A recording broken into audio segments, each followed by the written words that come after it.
he was your bottom, he overpowered you. Okay. Now, this is in September. You said that Elijah, you guys had been having sex before this, kind of off and on, right? Right. Okay.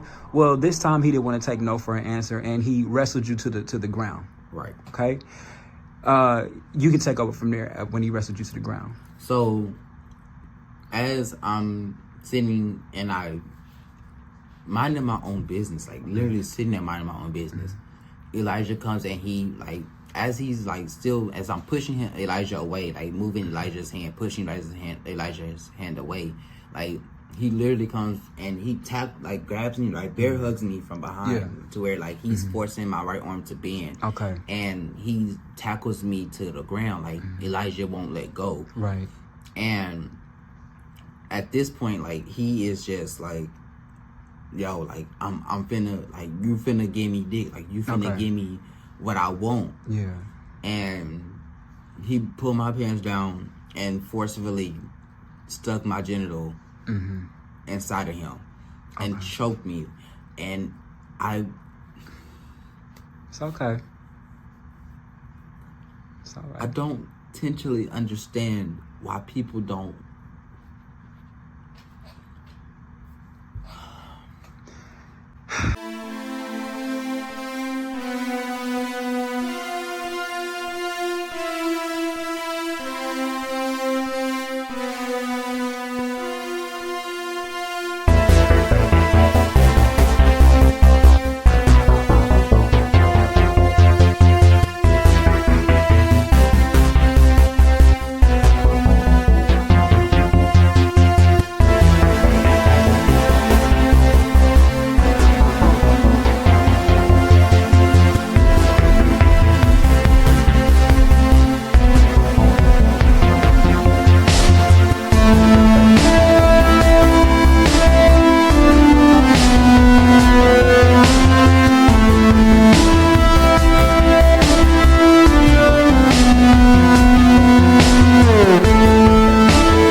The king of the gays. I'm a pop singer and a porn star.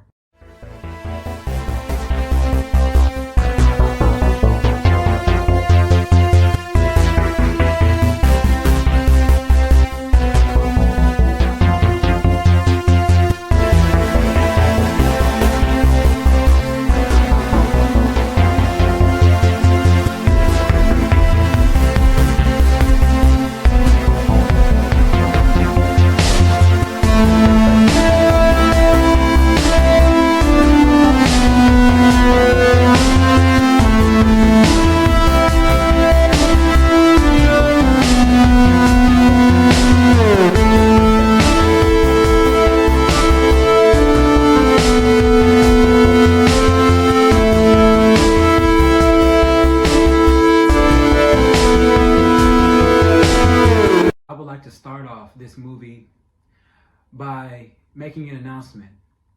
Today is May 2nd, 2024. Today is Elijah Thomas's birthday.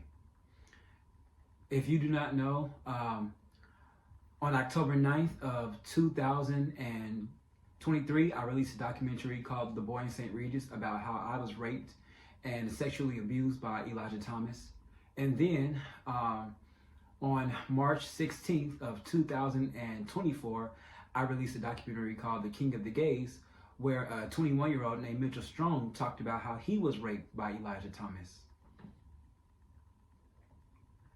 I have made an announcement as the King of the Gays. I made an announcement to my followers today, and I'm going to read that. On my Twitter, I like to have something called Safe Sex Week, where we talk about ways to have safer sex. We cover all sorts of topics. And to close out Safe Sex Week, at 8:03 a.m., I said, today is Elijah Thomas's birthday.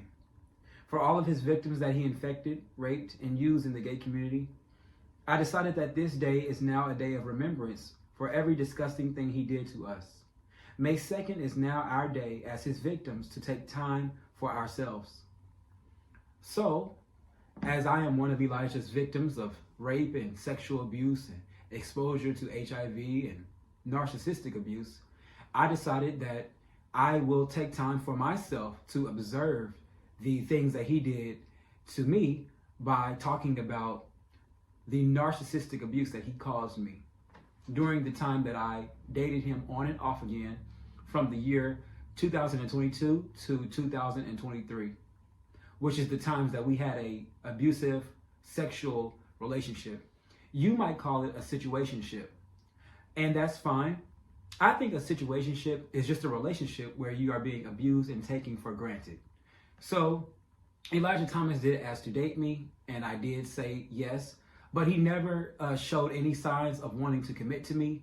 I mentioned that he cheated on me many times, and I will go a little further, and I will explain once again why I think that. He probably doesn't think that, but that's okay. Elijah probably does not agree with a lot of things that I say. What I will say is, as of now, it has been 5 months since Mitchell Strong pressed charges against Elijah. You all know that I was with him when he pressed charges against Elijah, and I made sure that he got home safely after we sat at the police station for 5 hours. Before I head to bed, I want to let you guys know that just last night, on May 6th, I received a call from our sexual assault detective. He called me at night, and he told me that Elijah Thomas, as of last night, he had been brought in for questioning. Tomorrow, I will go meet with him down at one of the state buildings to ask him some questions, including... He called me sometime around 7 or 8 at night last night as he was working the night shift, and he informed me that Elijah Thomas was brought in for questioning. And I would like to say that this gives me hope, as it feels like we are one step closer for him paying the penalty for all of the horrible, disgusting things that he has done against me and other members of the LGBT community.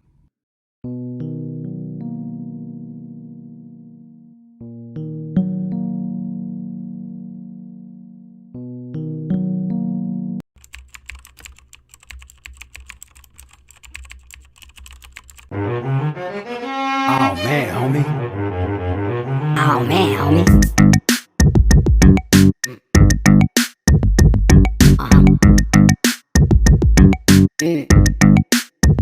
If I say no, then no means no. If I say stop, well then you gotta stop.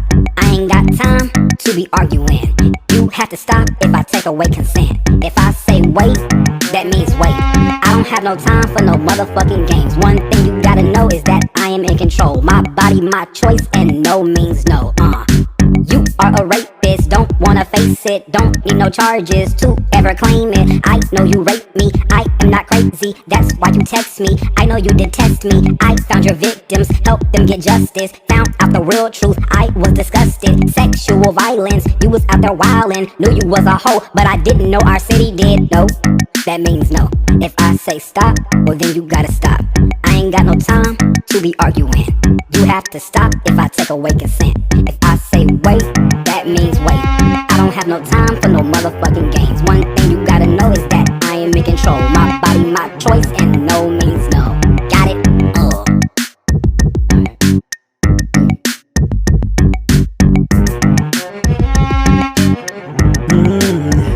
If I say no, no, no, no. If I say stop, then you gotta stop. I ain't got no time to be arguing. So I have to stop and I take away the sin. If I say wait, that means wait. No time, no time for no motherfucking games. All you gotta know is that I ain't in control. My body, my choice, and no means no.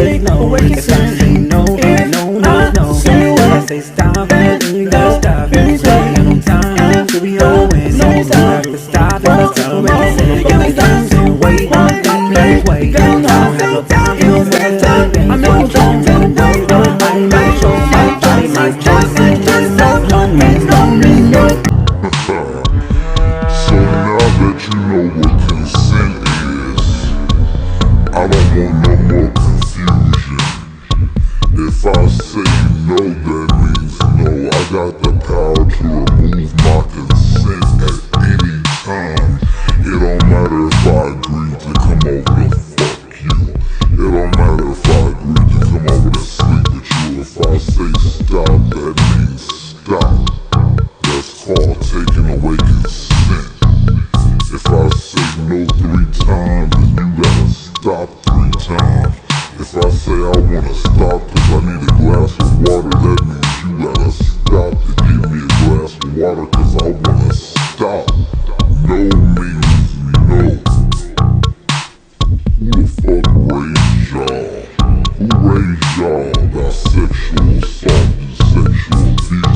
In this documentary, I will talk about the conclusion on the criminal investigation on suspect Elijah Thomas.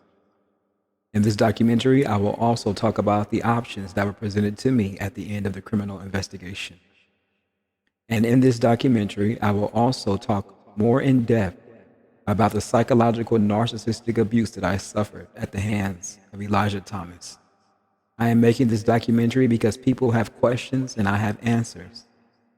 And I am making this documentary to help teach people who watch it ways to fight back against the narcissist in their lives so that they can have things that they can use to protect themselves from predators, users, abusers, and narcissistic romantic partners like Elijah Rashad Thomas.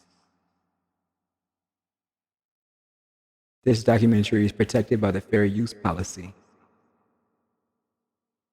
I understand that everything I say can and will be used against me in the court of law, and I understand that I have the right to remain silent. However, I cannot remain silent when I know that he is still out there looking for his next victim.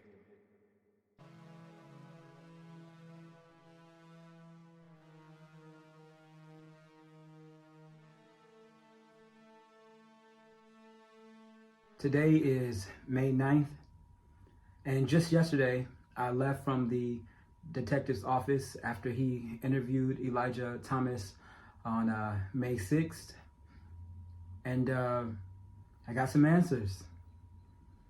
I decided to make a documentary about narcissistic abuse because I made one about sexual abuse and I made one about someone else's sexual abuse outside of mine, but although I included bits and pieces about narcissistic abuse, I was compelled to make one because I felt as if narcissists have been allowed to destroy the lives of so many people for so long.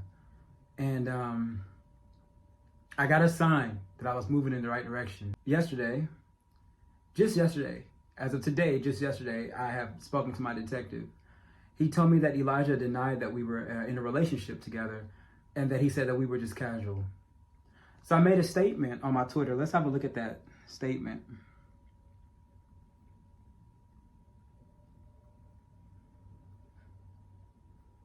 I said, Elijah told the detective that me and him weren't in a relationship, that we were just casual. This is what he is saying after making love to me, calling me baby, cooking with me, and telling me he wanted me to meet his sister. This is what a narcissist does. Learn from my story. So I don't want to be associated with Elijah either. I have to be because he raped me and he exposed me to HIV and infected me with one of his diseases, which is chlamydia. So I don't want to be associated with him either, just like I'm sure he doesn't want to be associated with me. But what I will not do is allow him to lie to somebody and tell them that we were not dating. We were dating. Elijah was not my husband. He was not my confidant. And he was barely a friend. But he asked to date me, and I agreed. Those were his words, and I said yes. So even though our relationship was abusive, it was not a fully loving, committed relationship, and it damn sure was not casual, though. We were dating, just like boys date. A boyfriend is a boyfriend. People in the most committed relationships are told, you're single until you get married. And why do people say that? Because people play games. And when you go to do your taxes, you have to put single on there if you're not married. So I wouldn't say that Elijah was my lovey-dovey partner. You all know that he wasn't my goddamn husband, but we were dating. And one thing I want to make clear here in this documentary is that narcissists will lie to you the entire time that you are in a relationship with them. Narcissists will sell you many lies. As you guys know, Elijah lied to me and told me that he did not have HIV. And so I found out a few months later that he had it the entire time he was with me and before. So him telling a detective that we were just casual when I know that we weren't just casual is just another lie. So in this documentary, I'm going to share some of the romantic moments that me and Elijah shared together. I will be walking you through the months that I was dating Elijah. And I will be doing October, November, December, January, February, March, and April. I won't really be doing September because I met him in September, but he was really sweet to me when I met him in September. But the next day, yeah, he did ask me to delete the video that he agreed to shoot with me, which cost me money because I couldn't sell the video like I wanted to. But he's really sweet to me when I first met him, when he was in the charming process, when he was in the process of drawing me in, okay? I mean, this one is a little bit obvious, but we're just going to look up why a narcissist is so sweet and kind to you from the beginning. We're going to ask the internet and see what the internet thinks. And I'm sure you guys already know, but I will be talking about tactics in this movie that narcissists use. I want to say something. Even though I call myself the king of the gays, nobody has given me that title. No official has given me that title. I gave myself that title as the king of the gays. The world did not give me that title, and the world cannot take that title away from me. But please know that everything that is said in this documentary is absolutely true. Despite me calling myself the king of the gays, it is a name that I call myself. So everything that I say in this documentary is entirely true, and I will be providing evidence for what I say. When you tell your side of the story, you don't have to have a shot-by-shot of evidence. But if you tell your story, you just got to back it up. You guys know that Elijah, if you watch my last documentaries about Elijah, you guys know that he used Jacked and Snapchat to delete all of the messages so that there would be no messages at the end. Why is that? Because he chose for me to be his victim at the beginning of the time that we started dating. So if I know that I'm going to destroy and hurt someone, I'm going to make sure that they don't have any evidence that I'm doing it. So when it's all over, they will not be able to say that I've done this to them. It's very obvious. So let's go ahead and look at why a narcissist... Let's see. Why is a narcissist so kind to you at the beginning? Why is a narcissist so kind to you at the beginning?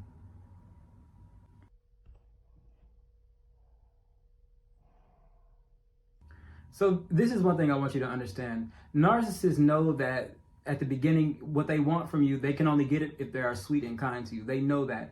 This is a part of their strategy to lure you in. So a narcissist is someone who is going to, if they want to date you, if they want to befriend you, narcissists typically try to get people, they try to move really fast. Like I said, Elijah instantly asked to date me. He instantly said, can you date? Do you date? Gonna date? Can we date? He said it. He asked to see me. He asked to be with me. I mean, that is what he asked. Now, I'm going to be clear and I'm going to be honest. Throughout this documentary, I'm going to tell you guys that many times Elijah told me that we were not together. But that is the whole point of me proving that he was a liar, because I know that we were. I'm not coming here to piss on y'all leg and lie about it. I'm coming here to show y'all that I know my boyfriend told me that we were not together, because he told me to my face many times during our relationship. That is why he is so sick and twisted, because he knew that we were together. I knew that we were together, but he did not want me to be confident that we were dating. Like I said, we were not in a lovey-dovey relationship. It was not a, oh, this is my partner, my boyfriend. I could not call Elijah baby without him getting upset. If I would call him baby, he would go, baby? Now, was there a time where he was calling me baby? Yes. Was there a time when I was calling him baby? Yes. But after the sweetie pie honey bun section was over, then it was straight to, we're not together, but I'm treating you like we're together. We're not together, but I'm telling you I want you to meet my family. We're not together. So we're going to break down those moments so I can prove to you that this is what a narcissist will do to you if you don't fight back, if you don't fight the narcissist. I'm going to teach you how to fight the narcissist, baby. Please excuse me, I have a speech impediment. If you guys don't already know that, I stutter and I have a speech impediment. So I'm going to be doing that throughout this documentary. But let's see here. Let's start with October. All right, let's look at some text messages.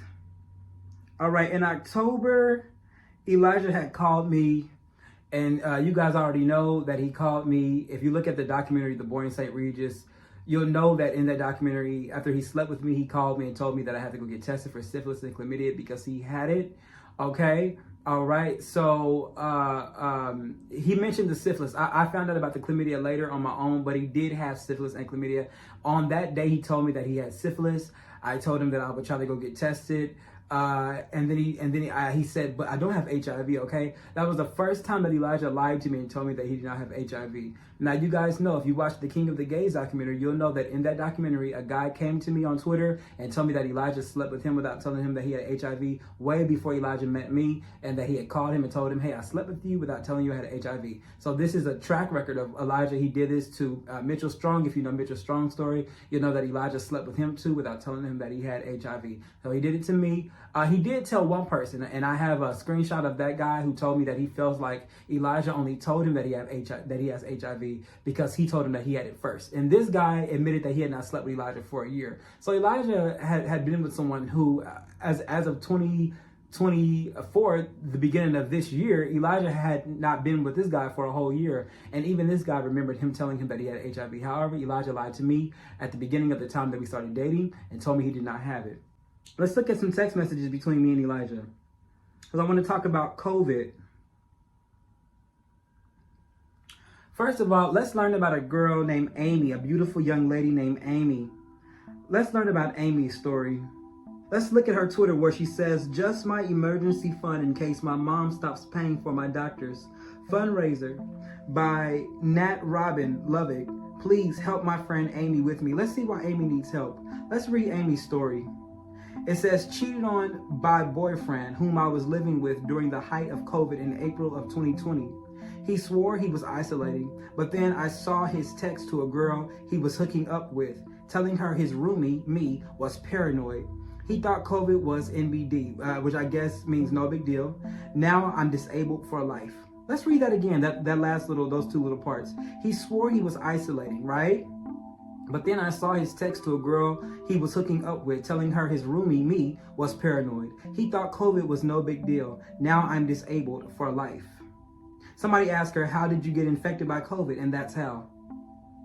Right? So that's Amy's story, right? Let's have a look at some text messages. After Elijah told me that he had syphilis and that I had to go get tested for syphilis, later on, I came back to see him, and all I remember is him saying that he was feeling kind of sick. And so, but let's look at a text message. Let's see here.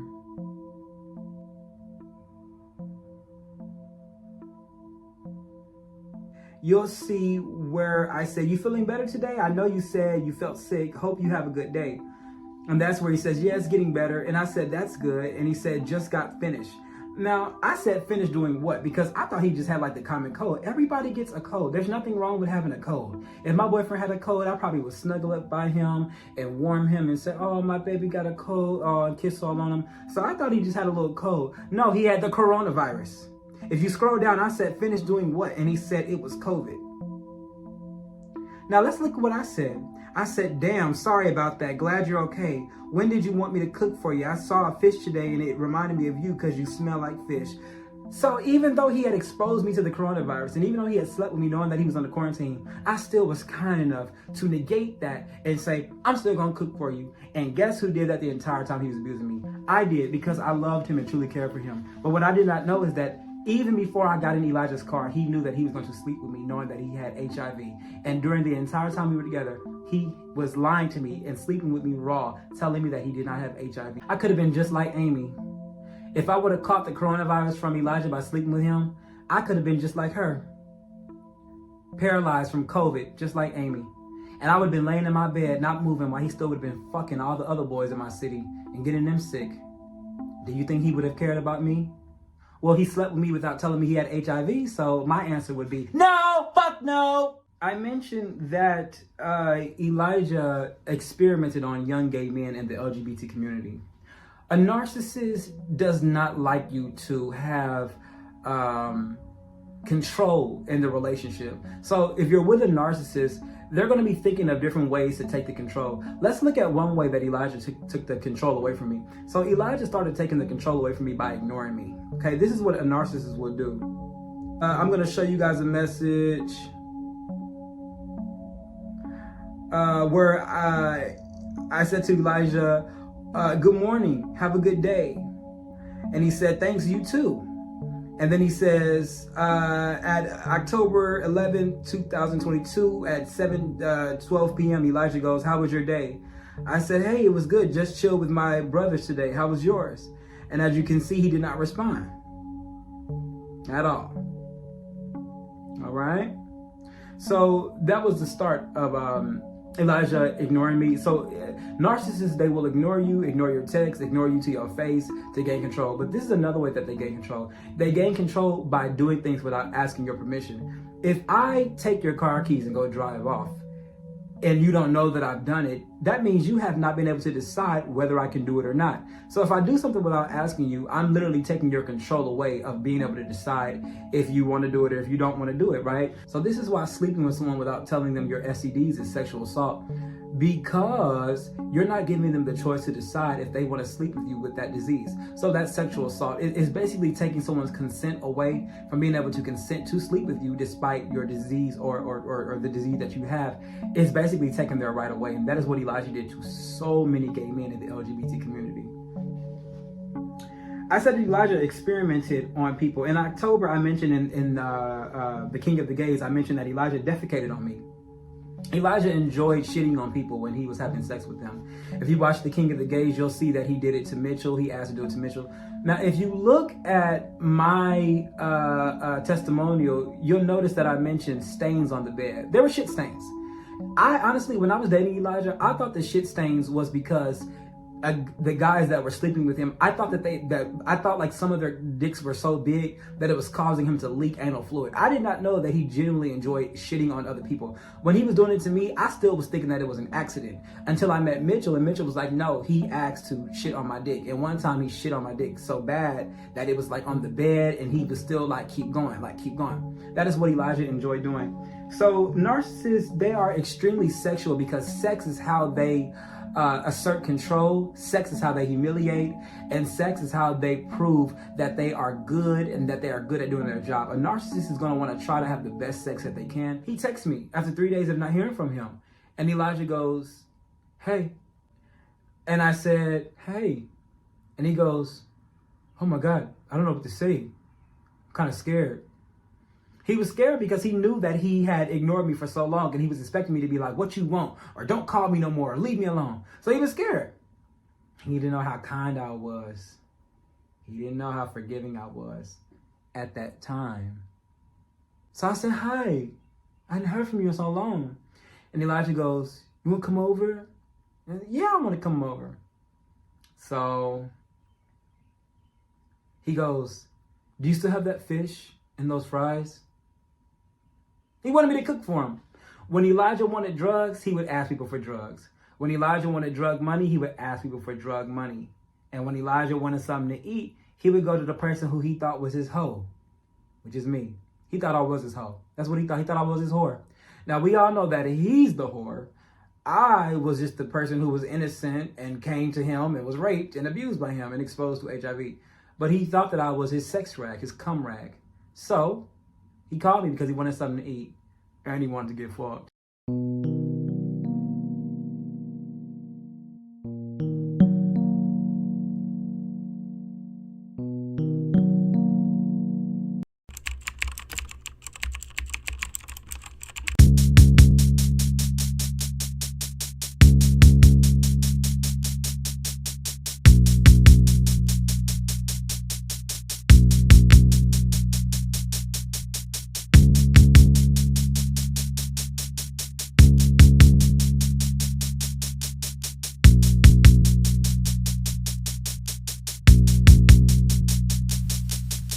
I loved you in your eyes. I told you how I felt deep inside. Deep inside. I told you all my fears. I told you all I fear deep inside. I told you that I used to feel that I wasn't enough.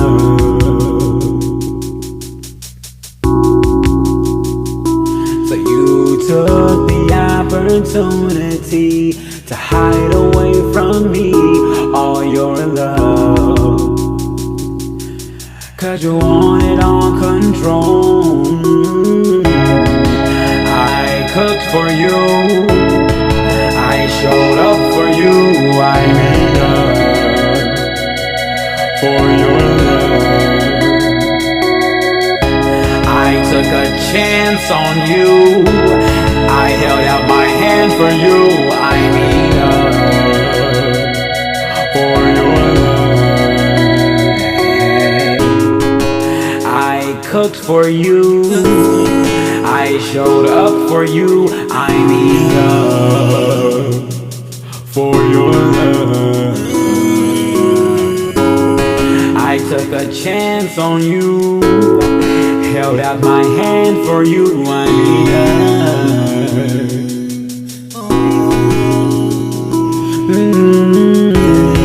I cooked for you. I showed up for you, so I'm enough.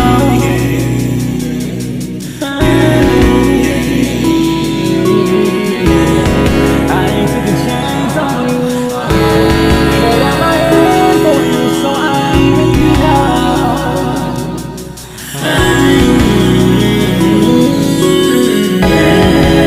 I cooked for you. I showed up for you.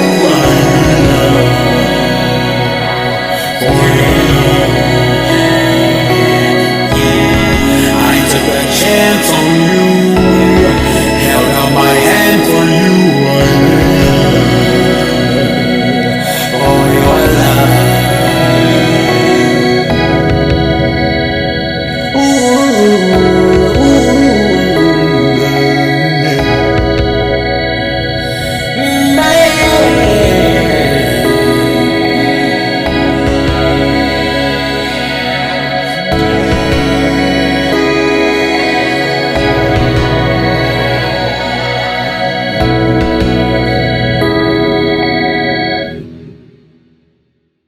Narcissists will use you for everything that you are worth until you are considered worthless to them. All right? Now, narcissists, they like trophies, right? So if a narcissist, if they're going to commit to somebody, and when I say commit, I don't mean commit as in not cheat, because 9 times out of 10, a narcissist is going to cheat on you. What I mean is if they're going to show you around, if they're going to claim you in front of everyone, you have to be someone who they consider a trophy, someone who they can show off. The people who they think are only worth sex or only worth being abused are the people that they're going to hide from their family. Now, I don't know why he offered to show me to his family, because I think maybe at one point he thought I was the trophy, but then he switched and decided that I was just his cum rag. I was just his doormat, okay? Because Elijah asked me to call his sister. He told me that I reminded him of his sister. And so he said, I want you to call my sister. That's what he said. So maybe at one point in time I was like considered his trophy, but then he switched me instantly to someone who he thought was pathetic. All right. So Elijah calls me, whatever, he's talking, and he goes, you know, can you bring that fish? And, I said, yeah, I got the fish and I got the fries. So I said, can you come and get me? If I'm going to cook for you, I don't have the car. Can you come and get me? Elijah goes, I cannot. Once a narcissist knows that they have brought you down to a level to where they can control you, they'll do anything. They will do anything because they have proven to themselves that they now can do whatever they want to you and you will not leave them. I can ignore Jay. I can call Jay and tell him that I've given him a disease. I can call Jay and tell him that I exposed him to COVID. And when he told me that he exposed me to COVID, what did I do? I still offered to cook for him. I thought that I was just being forgiving. That's why I ain't fucking forgiving no more. All right. So he wasn't willing to get out of his goddamn bed to come get me. So I had to cook for him and find my own way. And I did. And I came over and I saw him. As I was cooking for Elijah, mind you, we'd already talked about Elijah's drug abuse, him doing cocaine, because at that point it was just cocaine. I was cooking for Elijah. And let me say how dumb Elijah was. Let me say how dumb he was. This boy, I told Elijah, I said, Elijah, I need to tie my hair up if I'm going to cook for you. I need to tie my hair up. If I'm going to cook for you, I got to tie my hair up. I can't have my hair getting in the food. This boy reached into his drawer and said, I got a cock ring you can tie around your head. So you have cock ring, knowing that you're a bottom, right? Because Elijah was a bottom. I mean, he talked about topping sometimes, but he mainly liked to get penetrated in his ass. That is what Elijah loved to do all of the time. He didn't really like to stick it into someone. He liked people to stick it into him. So you got a cock ring because you're just ready for a show. You ready for someone to come over here, and if they need a cock ring, you got one for them. So I thought, I can't tie a cock ring around my hair. Boy, I'm not doing that. I think he had like a do-rag, and I put that around my hair. As I was cooking for him, I noticed that he's smoking, I guess it was like a vape, because Elijah, he loved his vape. He was addicted to vaping. And he had a vape that, it was like a weed vape, and he's smoking it. And he was shirtless, and he was kind of like walking around his apartment. And I came out of the kitchen looking like somebody's mama with my hair tied up, hot from cooking his fish for him. And I said to Elijah, what's that? he was like, what? What am I supposed to be doing? Smoking crack, right? Because he was on cocaine when he raped me, right? And I said, I didn't say that. And Elijah goes, oh my God, you do care about me. And he gave me a real big hug and he wrapped his arms around me. And I thought to myself, for you to know that someone cares about you and you know that you are purposely exposing them to HIV, that's gotta be sick. That's gotta be real sick. This boy has come over here and cooked for you and he cares about your drug addiction and you realize that he cares and you still choose to lie to him and tell him, even in the future, he told me, I don't have HIV. Yeah.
Keep a condom in your pocket. And if he invites you to his apartment, keep a condom in your pocket. You don't want a virus to break down your health, so you gotta wrap it up to protect yourself. I say you don't want a virus to break down your health, so you gotta wrap it up to protect yourself. You say, I don't want your diseases. No, no. I don't want your diseases. No, no. I don't want your diseases. No, no. So I'm gonna wrap it up. If you're going to St. Regis, here's the condom you're gonna need it. If you're going to St. Regis, here's the condom you're gonna need it. Syphilis and chlamydia could hurt your body, so don't forget to wrap it up if you're gonna be naughty. I said syphilis and chlamydia could hurt your body, so don't forget to wrap it up if you're gonna get naughty. I don't want your disease, no, no. I don't want your disease, no. I don't want your disease, no. So I'm gonna wrap it up. So I'm gonna wrap it up. I don't want your disease,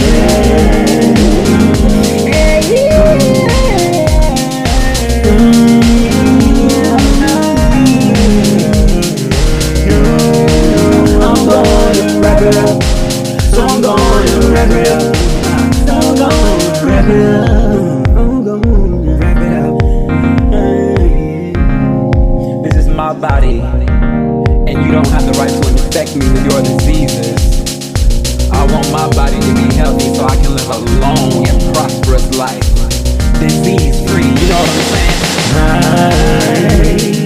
My body belongs to me.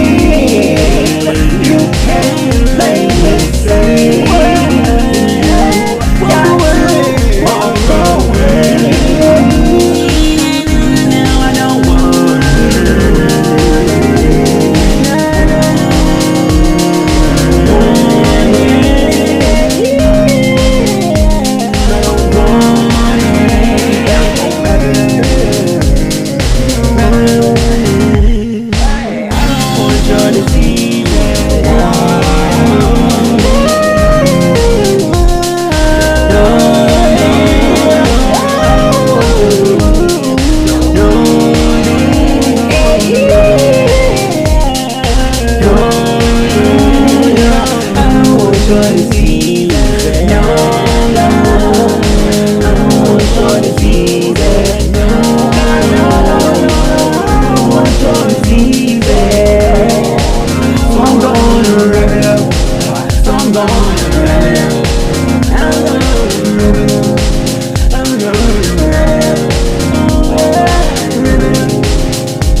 down with him, because see, Elijah, he had this rule, right? Because he told the detective that we were just casual, right?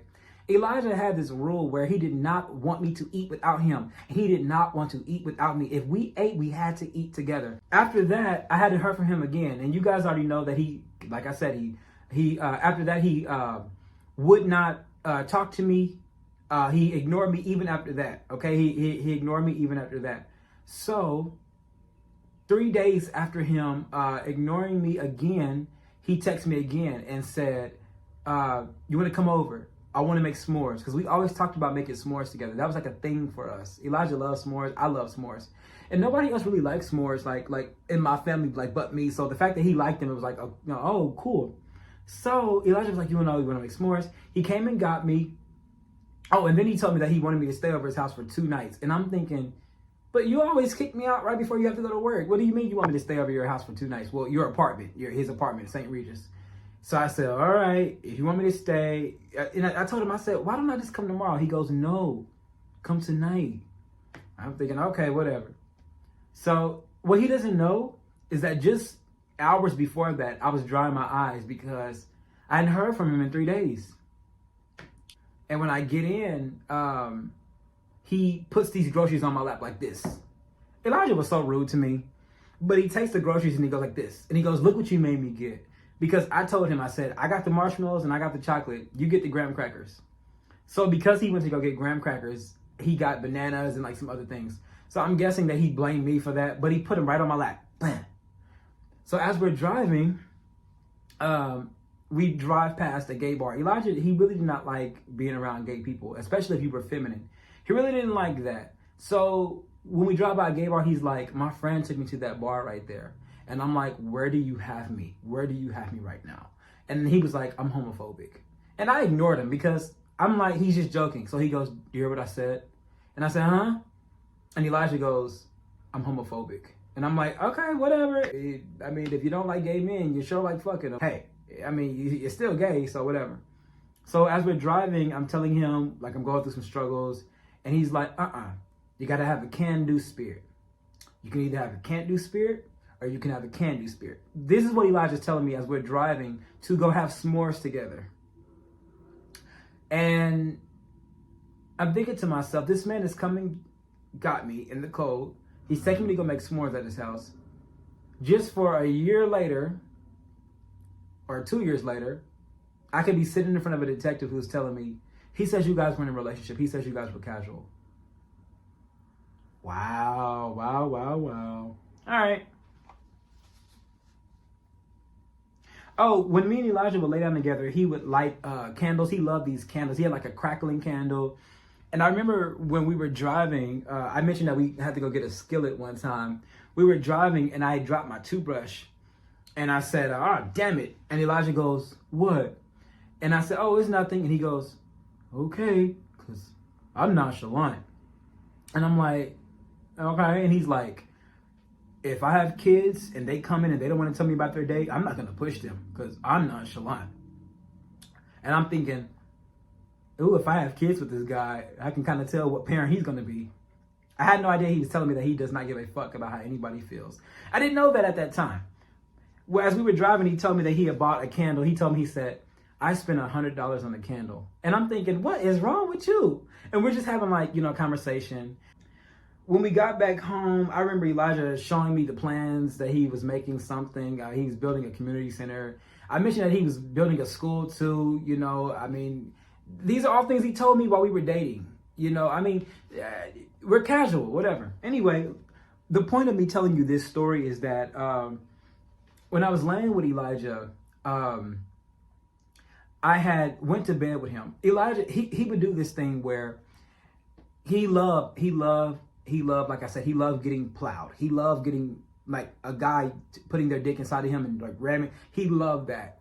And so whenever he wanted to have sex with me, after we would be done having sex the first time, we would lay together and he would pull his boxers down and put his booty on my penis. And he would rub it on there to let me know I want to do it again.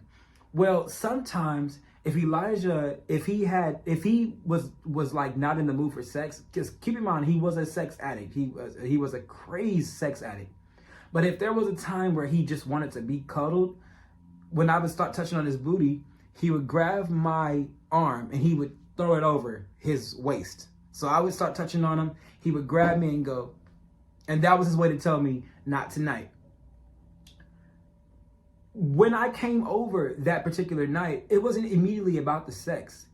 It was mostly about the s'mores. We made s'mores together.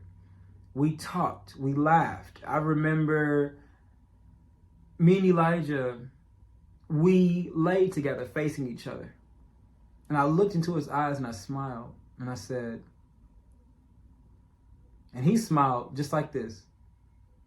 And we smiled at each other as we were laying down. And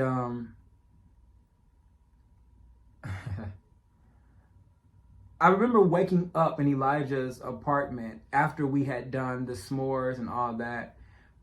And I remember him coming out of the bathroom to get ready to go to work, which his job was across the street.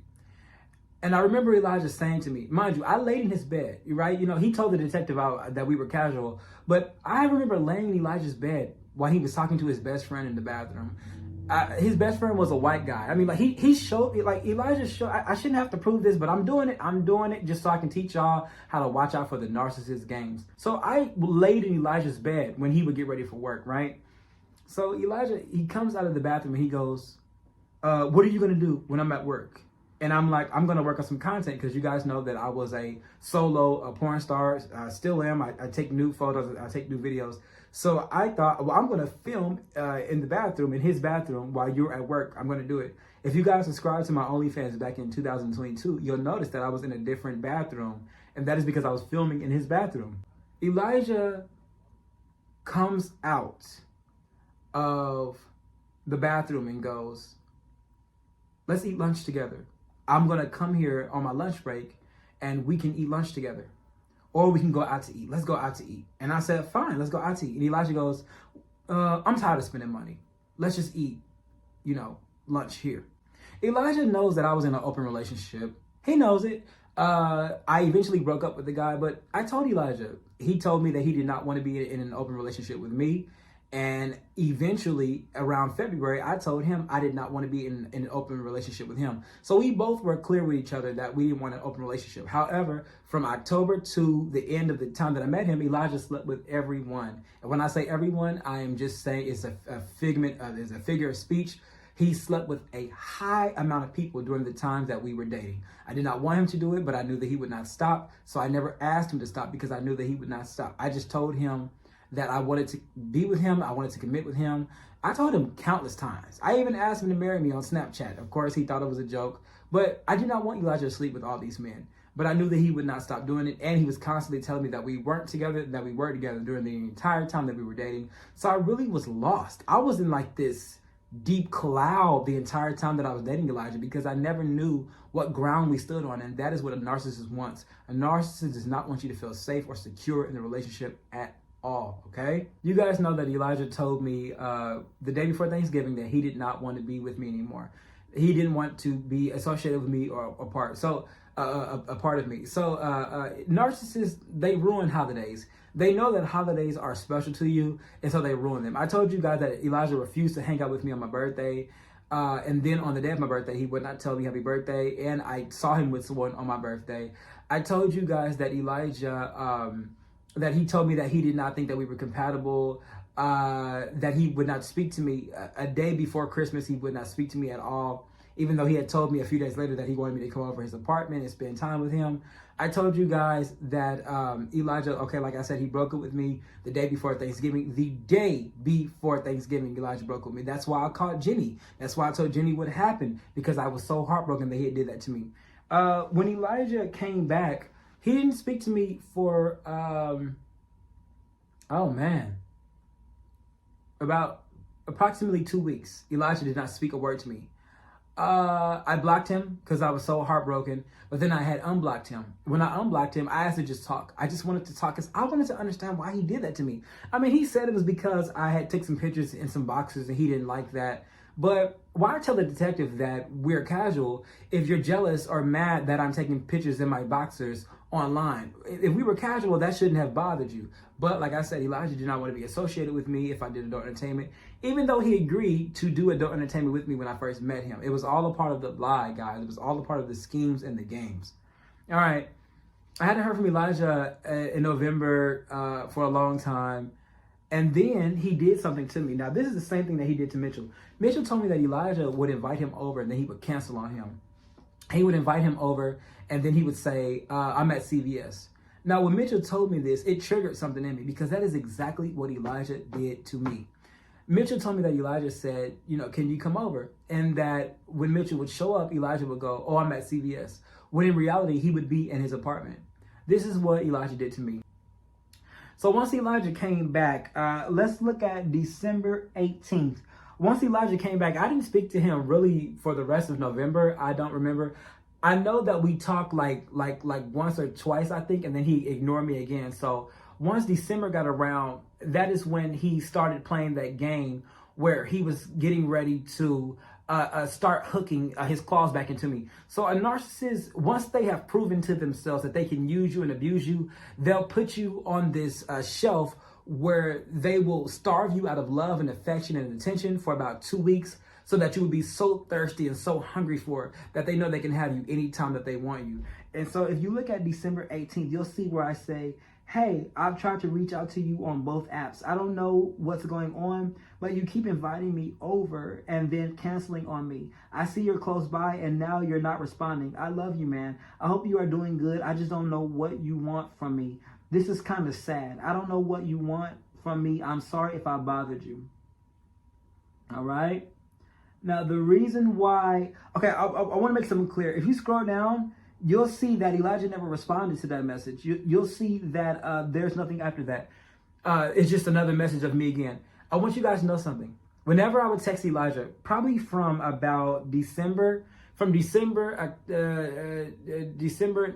January, February, for those 3 months, whenever I would text Elijah, he would only respond to me on Jack or Snapchat. That's for a very specific reason.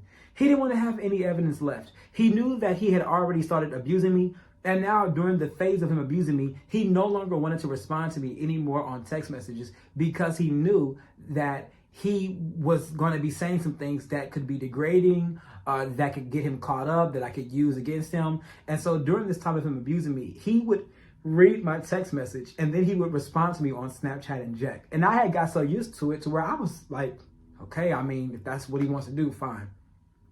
Because at least he was responding, right? So Elijah does this thing where, mind you, when Elijah was doing this to me in December, my heat was not working. I didn't have no heat. So Elijah, he had the heat at his apartment. He had like a little heater. I remember one time when I left Elijah's apartment, I had left the heat on and he texted me on Snapchat and he goes, thank you for leaving the heat on for me. And I said, you're welcome, whatever. And Elijah goes, I'm going to be nicer to you. And I remember saying to Elijah, hey, it's okay, man. If I'm not your type, I understand. And I remember him saying to me, no, I'm going to be nicer to you. Because he was still at that point where he realized, I'm abusing and hurting this guy. And he's choosing to forgive me. He's choosing to take care of me. That is because at that time, I believed that there was good still in Elijah. Of course, I now know that was a lie, that's not true at all, that he is a horrible, evil, disgusting person. But at that time, I still kind of believed it. So I'm in my apartment freezing. You guys know at this time, I did not have a bed to sleep on when Elijah was abusing me. And so I'm in my apartment sitting next to a heater. Our apartment gave us space heaters because it was so cold in my apartment. I had no heat. My heat was not working. All they gave us to fend for ourselves was a little space heater. So in freezing December weather, that's what I had. So while I'm sitting in front of the heater, trying to sleep in a chair because I had no bed. It was either the floor or the chair, okay? And Elijah texted me and said, you want to come over? And I could see where he was on the app. You can see the squares on the app. You can tell if someone's right next to you, that means they're right in your area. If they're far, that means they're far from you on the map. I said, yeah. I got dressed. As I'm getting dressed, I said, Elijah, should I call the Uber? He no longer responded to me. The next day, I remember him saying to me, this is like a day later, you want to come over? Again, I said, yeah, I want to come over. I got dressed. I brushed my teeth, got everything ready, got my clothes on. waited for him for hours again. This is the second time he did that. Mind you, he did this to Mitchell. This is called conditioning. He was basically proving to me now that he could have me whenever he wanted me. That was the point of him doing this. It was also more reassurance to him as a narcissist that he could do this, but it was a way to prove to me that he could have me whenever he wanted me. So I remember him saying to me, I'm going to go to CVS and then you can come over. Now, when he was telling Mitchell about the CVS, both our CVSs had closed down in Kansas City. So Mitchell was like, Jay, he's not at no CVS because CVS is closed. Well, at this time, one of the CVS was still open. But now that I know that he did this little CVS story to Mitchell, I now know that it was just another one of his lies. This is what's sad about the whole CVS story. Elijah asked me to cook for him that night. He told me, he said, I'm trying to have another guy come over for game night. Now, he didn't mention sex. He just mentioned that this guy's going to come over and play the game. Now, I don't think that was such a bad idea. I told him I didn't want to do the threesome because he asked me to have a threesome with another guy. I told him I wasn't going to do that.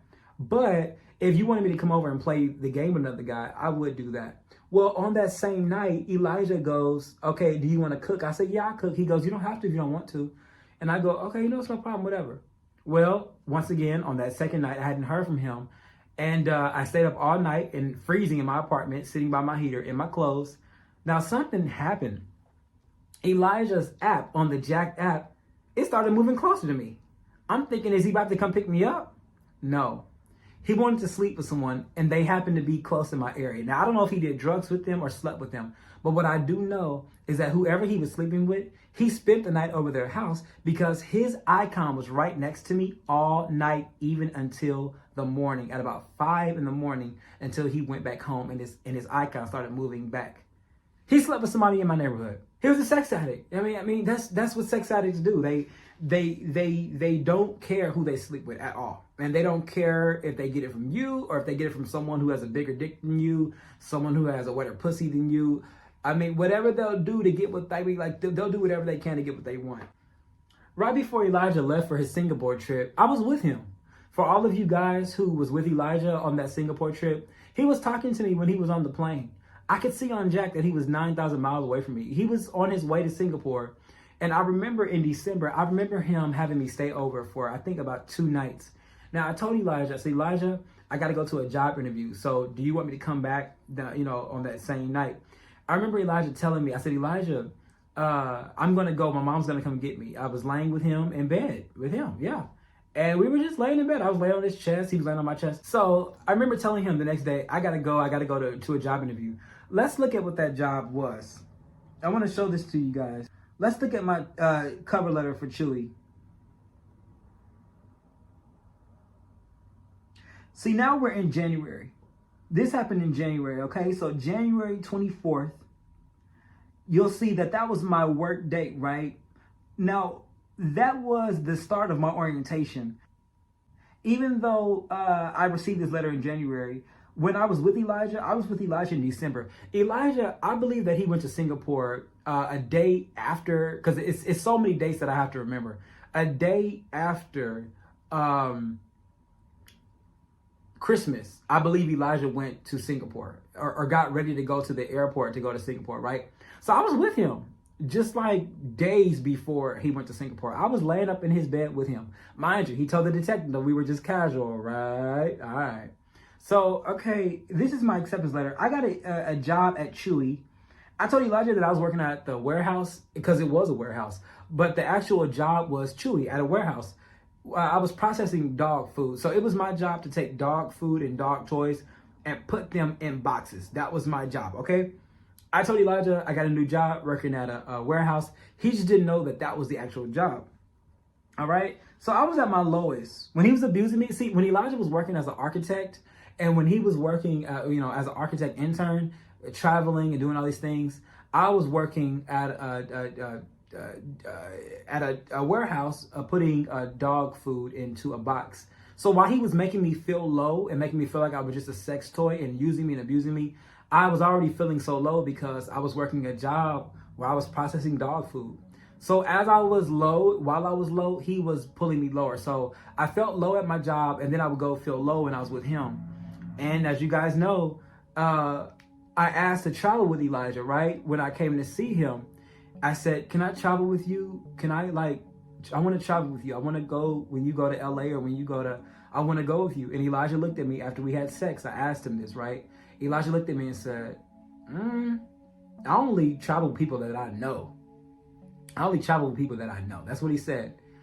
And I put my head down like this because I just felt like maybe I wasn't worthy to travel with him. And when I put my head down, Elijah goes, I be dogging you out, don't I? And then he put his hand on my head like this. Okay? So I want you guys to know that he enjoyed abusing me. It was like the psychological torture. It felt good to him. Like it felt good, you know. Maybe it was because his boyfriend hit him in the face and he thought, well, I'm going to just abuse all the other guys that I get with. Like maybe that's why he did it. Who knows? But anyway, I got accepted to work at Chewy. All right. My mom was driving me to Chewy, okay? My mom, she was battling homelessness. While Elijah was abusing me, my mom was battling homelessness, okay? And before I tell this story, I've asked my mom permission to tell her story. She told me that I can because she was there with me when Elijah was abusing me.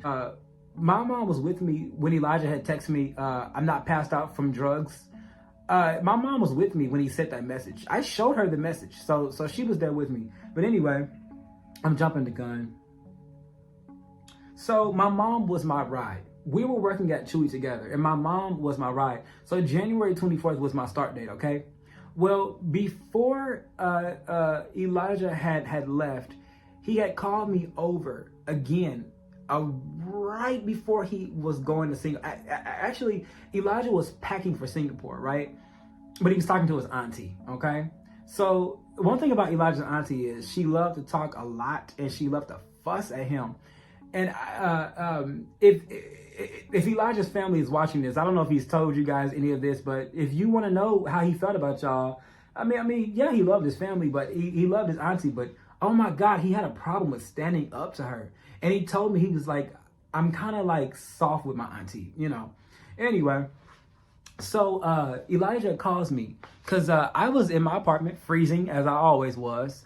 And I didn't tell him that my water had been shut off because it was so cold in my apartment that the pipes had busted. I didn't tell him that. I didn't want him to know that. I kept a lot of things from Elijah. I didn't tell him that I didn't have a bed. If you were a sex victim of Elijah, if you slept with Elijah from 2022 to 2023, then that means that me and you shared a bed because Elijah's bed was the only bed that I had, okay?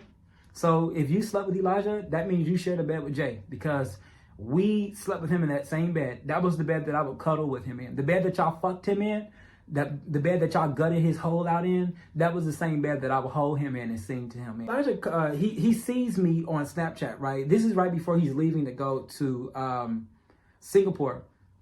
And I posted a Snapchat, and he goes, ew, like that, like that's what he says. It was mean. So I said, you know, are you okay? You know, what's going on with you? And he goes, I'm okay just wanting you, right? This is what he said on Snapchat. Now, another reason why Elijah wanted all these messages deleted off Snapchat, like another reason why he texts me on Snapchat is so that when he goes to a detective and tells him that we were just casual, I can't go, no, but he said that he wanted me, he needed me, and he said that he wanted to date me, and he said that he wanted, I can't show that because those text messages are already deleted. This is why Elijah would get angry at me when I would want to text him on the phone, or this is why when I would text him on the phone, he would text me on Snapchat. He would respond to me back on Snapchat, right? Okay? So I text Elijah and I said, you know, you want me to come over? And Elijah, mind you, this is the day that Elijah is packing to go to Singapore, okay? Because he told the detective that we're casual, right? So stay with the story, right? Because I'm going to prove to you what a narcissist will do to you once they are done using you and abusing you and tricking you into thinking that you are not worth even a fucking relationship. This is what Elijah said to me. He goes, I'm talking to Auntie right now, and you know that lady can talk. Those are his exact words. Those are his exact words, okay? And I said, well, can I come over? And he goes, you can't come over right now because I'm packing. And if you come over, I'm not going to get nothing done. In other words, I'm not going to pack because when you come over, we're going to be kissing, we're going to be hugging, whatever. Now, let's kind of backtrack a little bit. When I was getting ready to go to my interview to work at Chewy, Elijah, he knew that I was coming out of the bathroom because I was getting dressed. Like I had to get, like I told him, Elijah, I have to go to get ready for my interview. Of course, he ended up calling me back over that same night. He called me back over that same night, and I stayed with him another night, okay? Mind you, that was in December. As I'm getting ready to go to Chewy, Elijah grabs me. He puts his hand on my ass, squeezes my ass, and starts kissing me passionately, okay? He looks at me and goes, "You just so sexy." Those were his exact words. Those were Elijah's words to me. That's what he did. Let's backtrack a little further. If you watch The Boy in St. Regis, you'll see where I mentioned that Elijah, that I accused him of just playing because I was sitting next to him. Mind you, I hadn't, this is December. I'm sitting next to him, and he goes, "I like you. I like you." And I said, "You don't mean that. You're just playing." Because, we're going on December. I met him in September, and we're going on December, and he's still doing these, playing these games with me, saying all these things to me. And I said, "You're just playing. You don't mean that." And Elijah goes, I'm playing. And he grabbed me by my chin, and he goes, I'm playing. And he grabs me, pulls me, and kisses me right in the mouth. Right after he said that. So while he was getting ready to pack for Singapore, I said, it's really cold outside. It's kind of like snowy and icy outside. Are you sure you want me to come over? And Elijah goes, "Yes, I'm sure." So I said, "My ride can't drop me off that late." And Elijah goes, "I'll put you in an Uber." And I'm like, "You'll do that?" This is the guy who didn't even want to come and get me anymore. So I'm like, "You'll do that?" And he goes, "I'll put you in an Uber to get you over here." Later that night, I'm like, "What's going on?" And he's like, still not ready. My guess is that he called somebody else over and he just didn't want to tell me, whatever, I don't know. But I ended up not seeing him. And so I hadn't heard from him after that for 3 days. Let's look at a text message that I sent to Elijah. Okay, guys?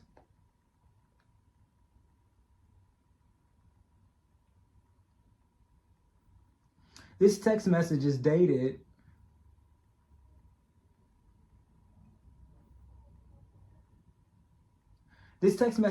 December 30th, okay? And I said, "Hey, I sent you a message on the app. I figured you'd be offline, but Elijah, truth is I'm in love with you. And I know you don't want a relationship with me, so I thought if I blocked you, I could get over you. But I can't. I never meant to hurt you. I was afraid you were going to leave me again. You don't know how much you mean to me. Have a great vacation. I'm so sorry." All right? So the reason why I said I know you don't want a relationship with me is because he had already broke up with me so many times. He had already countlessly said, "I don't want this." And then he would call me over and we would be doing all that. But I want you guys to know something. Right after he told me, okay, stay with me. Right after he told me, I'm playing, grabbed me, kissed me passionately, right? Right after he told me that, he didn't speak to me for 3 days straight and then just left and went to Singapore.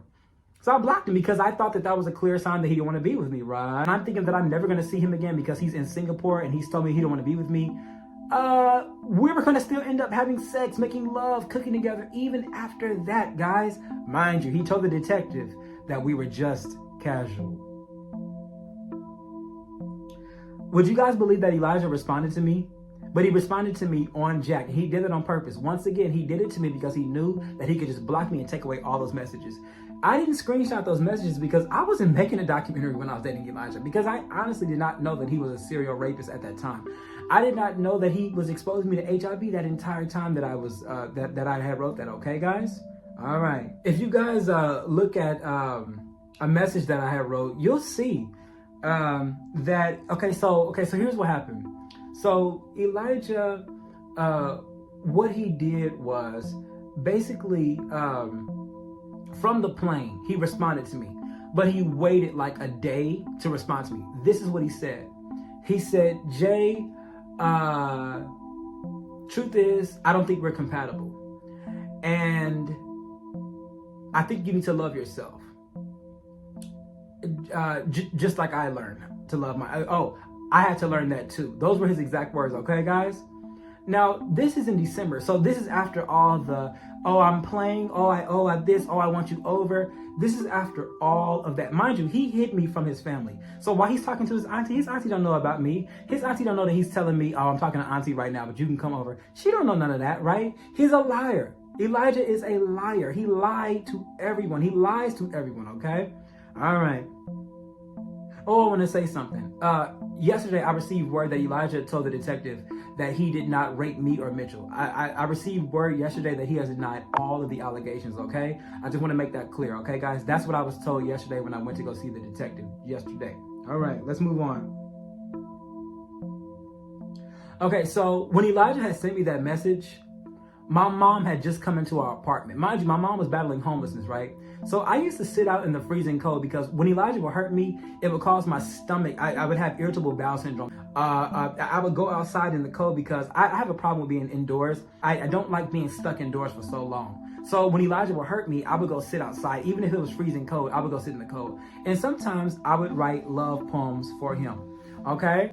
When Elijah told me that he did not want to be with me because he didn't think that we were compatible, all that, after, you know what, he told me that from the plane from Singapore. He told me that, right? So he was talking to me while he was in Asia, okay, guys? While he was 9,000 miles away, he was talking to me on the Jack app, but he told the detective we were just casual, all right?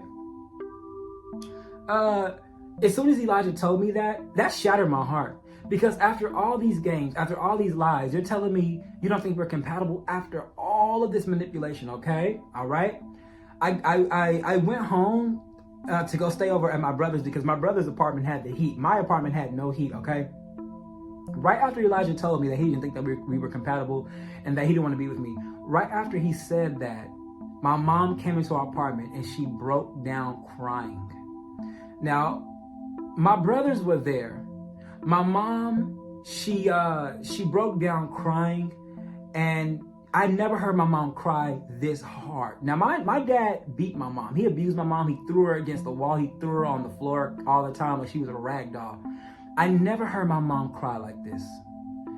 My mom came in and she fell. She didn't fall, but she fell over on one of the chairs that we had.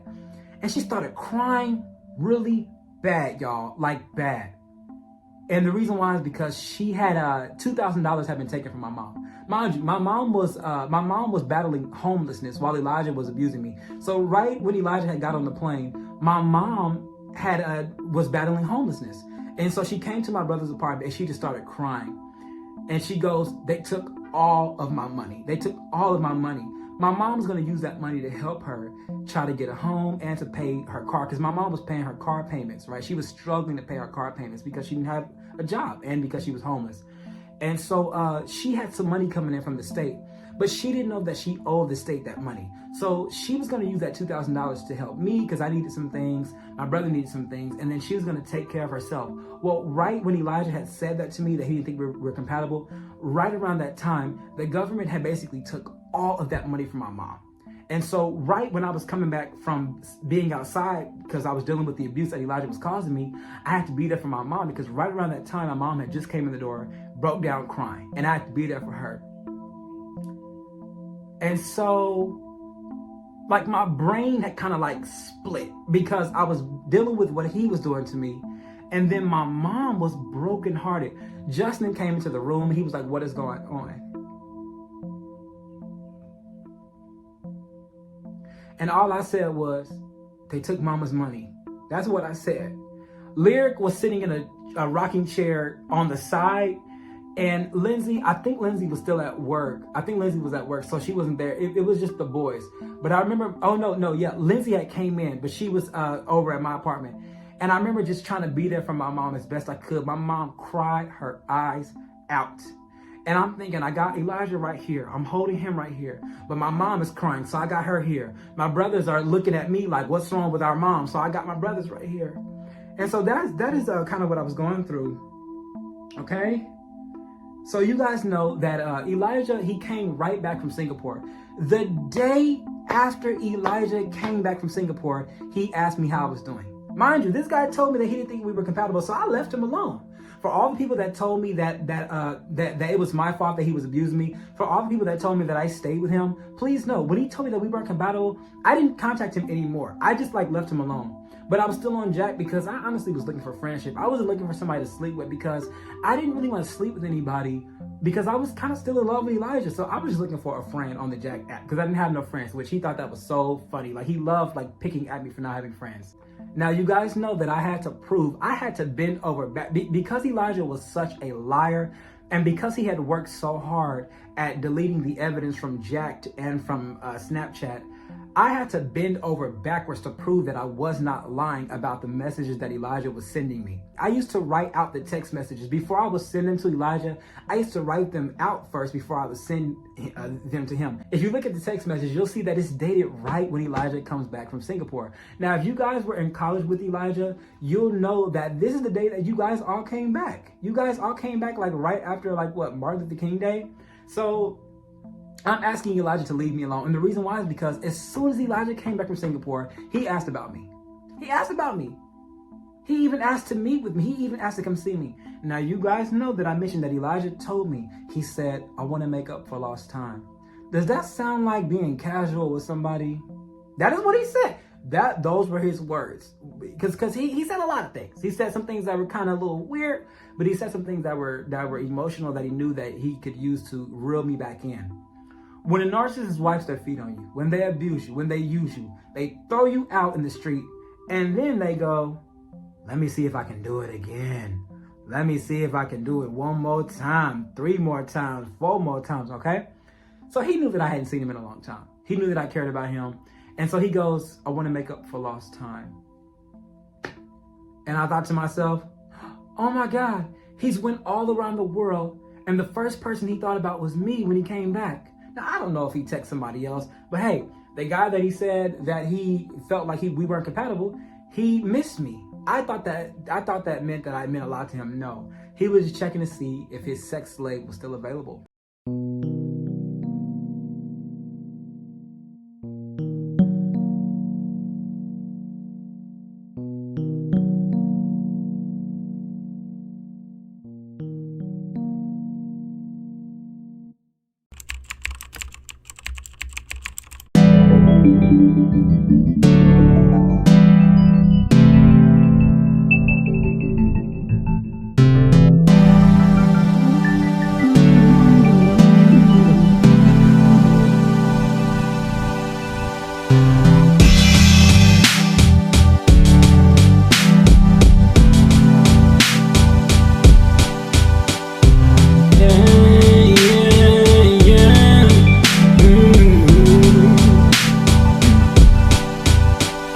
I sat in the cold for 3 weeks. I would wait.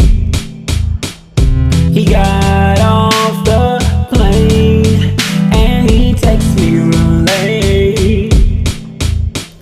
He texts me real late 'cause my body craved. So I came and gave, and all he did was take. Elijah said, come over, Jay. He had needs.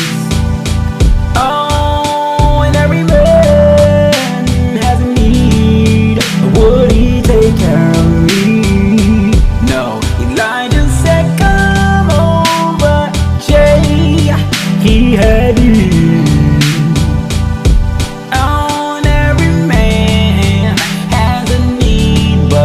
Would he take care of me? My granddad said, guard your heart, Jay, and I said I will. Oh, I will always guard my heart from men like him. My granddad said, guard your heart, Jay, and I said I will.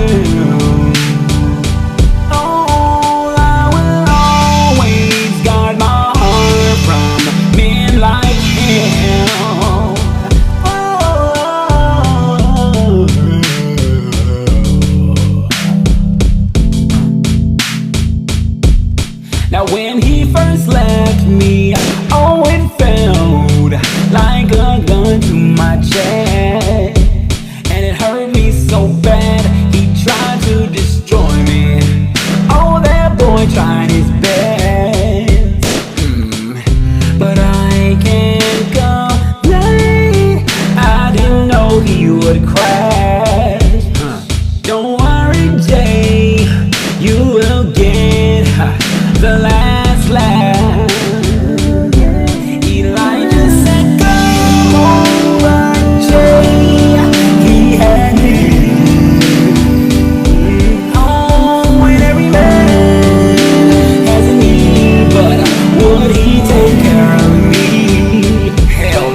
and told me he was doing meth.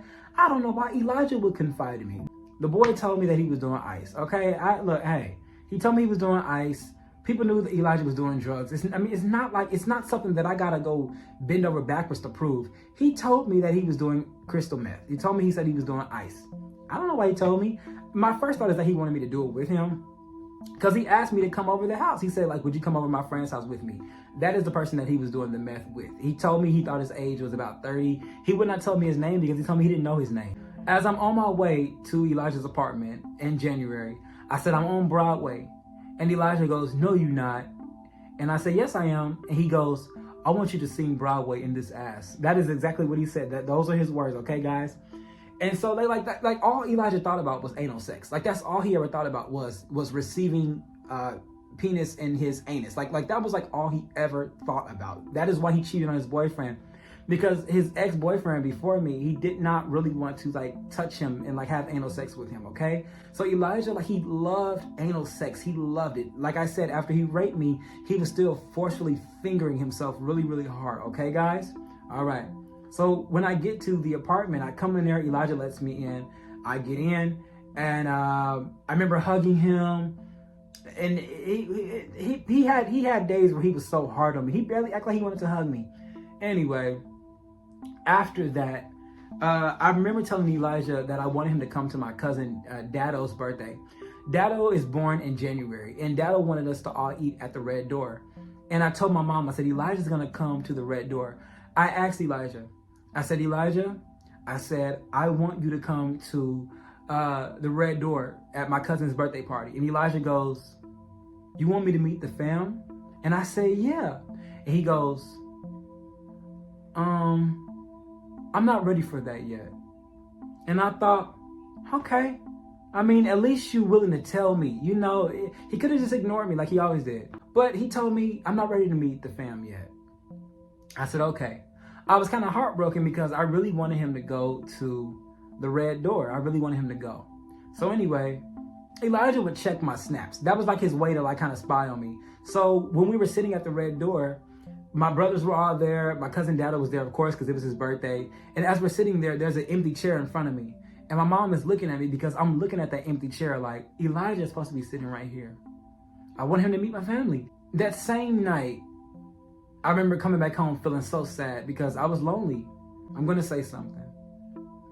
I thought the reason why Elijah was so evil and mean to me, I thought it was the drugs. I know that sounds crazy, but I was only 26 years old at that time, guys, and I didn't know a lot about drugs. I thought that the drugs was the reason why he was being so mean to me. I didn't want to believe that that was really him, but that was really just him. He was just an evil, horrible person who enjoyed destroying the lives of young people in the LGBT community. That was just him, guys. But at that time, I thought it was the meth. I kept saying the meth is why he's acting like this. It's the meth, like the meth is doing it. Because I didn't understand how somebody could be so loving, could treat me like I'm so like so special to them, and then the next week treat me like I'm a dirty dog.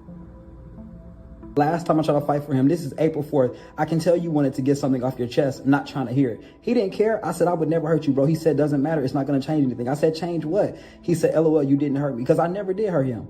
What did I do? I always felt like it was like I was always in trouble with you. You're pissing me off because you keep acting crazy. I wasn't acting crazy.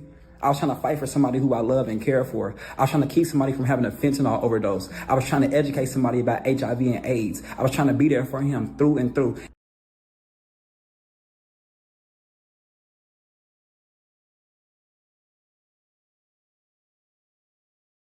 Miss Annie, when I dropped the documentary, The Boy in St. Regis, about your son raping me, exposing me to the coronavirus, and sleeping with me knowing he had syphilis and chlamydia, when I dropped that documentary, which details him abusing me psychologically, if I wanted to lie on your son, Miss Annie, I would have said that he abused me physically. But he didn't. He did not physically abuse me. If I wanted to lie about your son raping me, I would have said that he stuck his penis into me. If I wanted to lie about him, right? If I wanted to make lies about your child, Miss Annie, I would have said that your child put his penis into me and put me on the bed and fucked me until I bled, right? But I said that I was the top. I admitted that I was the top during my rape.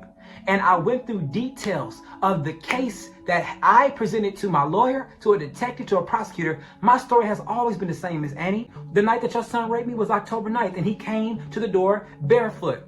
And he had a coat on, and he had nothing on under. He had no shirt on under because he was that eager to have sex with me that night. When I came in, your child had books on the floor, a Target book, a Target bag, because he loves shopping at Target. And inside of the Target bag was books, a journal about how to get closer to God. And while I was looking at those books, your son was in the bathroom smoking weed for an extremely long time, and he had already had cocaine in his system. He was skinny, very skinny, because he had not eaten in 3 days, and he was musty because he felt that rush of euphoria from that cocaine. So he didn't feel like, hey, maybe I don't need to take a shower today. I'm the king of the hill. My story has always stayed the same, Miss Annie. I don't have to remember what I said because I know what happened that night. And I know what happened during the 6 months that your child sexually and psychologically tortured me and abused me psychologically and sexually. You know, when I first came forward about the documentary, Elijah did something to spite me. He knew that I was tracking his jacked account because I mentioned it in the documentary. So he did something to spite me. On Elijah's Instagram, he left a scripture. When I was tracking Elijah's jack, I was also monitoring his Instagram too. And I noticed that when I came forward with the documentary, Elijah put something in his bio. It says 1 Corinthians 10 and 13. Let's have a look at what 1 Corinthians 10 and 13 says. It says, there hath no temptation taken you but such as is common to man. But God is faithful. He will not suffer you to be tempted above that ye are able, but will with the temptation also make a way to escape, that ye may be able to bear it. That's what Elijah put in his bio after I dropped the Boy in St. Regis documentary about him being a rapist. That's what he put in that bio because he knew that I was tracking his jack. So he knew he'll come to my Instagram and he'll see that scripture and he'll know that my God is going to prepare a way of escape. But Miss Annie, there is no God. If there was a God, he would not allow killing and injustice and violence to go on. If there was a God, he wouldn't allow pastors to be able to take money out of innocent, poor people in the congregation. If there was a God, he would not have allowed Mitchell Strong to be raped by your child. The details of Mitchell Strong's rape are so severe and so sick that I lost sleep night after night when I first found out what your son did to Mitchell Strong. He raped that boy on the floor while he choked him. While he forcefully rolled his penis, he choked Mitchell Strong. Your son, Miss Annie, he choked him while he forcefully rolled his penis on the floor. And Mitchell, in his statement, now this is downtown in front of Detective Rubel, and this is at the police station. Your son, it is stated in Mitchell Strong's police report that your son raped him and had sex with his body and rolled his penis while he choked him and looked into his eyes. And Mitchell told me that he tried to get his fingers under your son's fingers because he was choking him. And Mitchell said, I tried to use our safe word. Our safe word was red. And while he was raping me, I kept trying to say red. And Elijah choked me harder. It felt like he was trying to kill me. That's in a police report about your child. I didn't lie on your son and neither did Mitchell because guess what? Mitchell wasn't with your son for 6 months. Do you know what I told Mitchell, Miss Annie? I said, Mitchell, if you report Elijah for rape, he could go to prison for life. And Mitchell told me that's fine with me. Why would a 21-year-old be okay with your child going to prison for life if he didn't really rape him, Miss Annie? There is no God, Elijah. There is no God, Princess. There is no God, Miss Annie. Miss Annie, that scripture includes God providing a way out of escape. But Miss Annie, God cannot provide a way out of escape for Elijah from me. I will continue to take legal proceedings against your child. I've been speaking with my lawyer about suing your child, suing Elijah for sexual assault, rape, for exposure to HIV for 6 months, for exposure to the coronavirus, which I have proof that he did that on a text message, right? For psychological abuse, for emotional distress, and for $3,000. My insurance paid $3,000, Miss Annie, for your child because your child abused me. I had to get therapy for your child, Miss Annie, your son.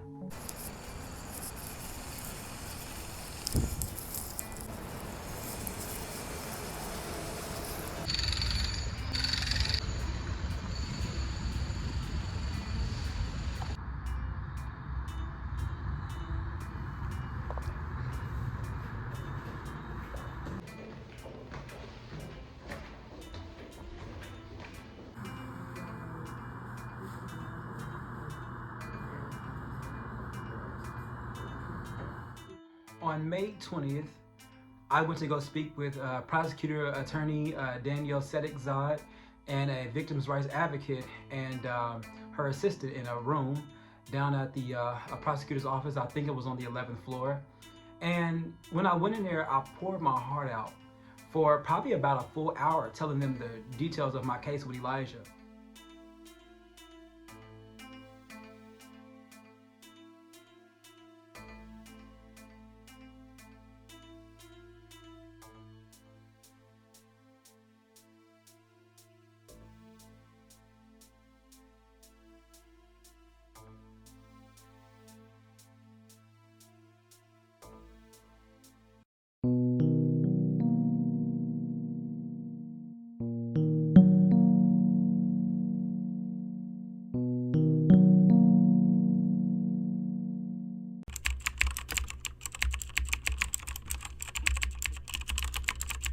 So I found out after I went to the courthouse that Elijah tried to get a no contact order against me.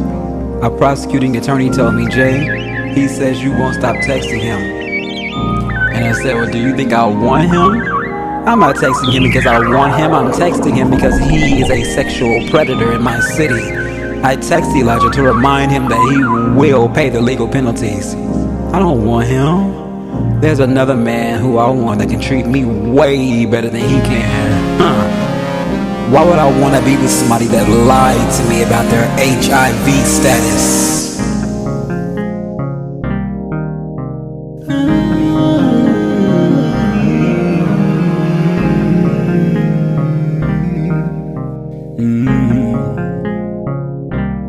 Boy, you could have told me that you had it, but you never thought I really mattered. Did you try to get me sick on purpose?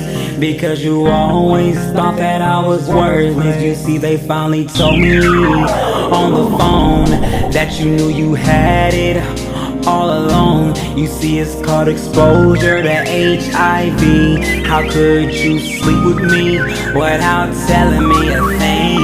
Elijah, why would I want you? When I found out that you lied to me when you slept with me, how could you? Elijah, why would I want you? When I found out that you lied to me about your HIV, how could you?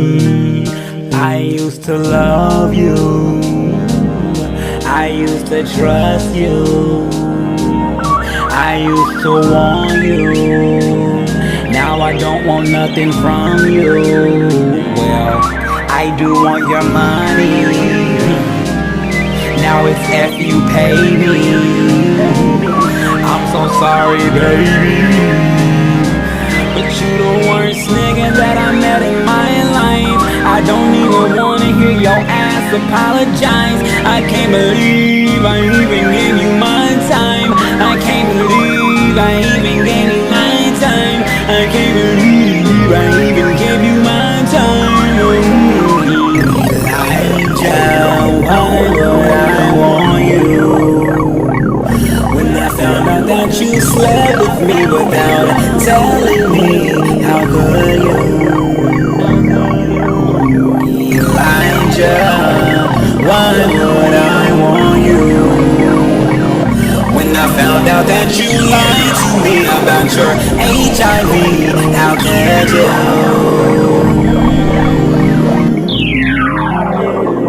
Why would I want you?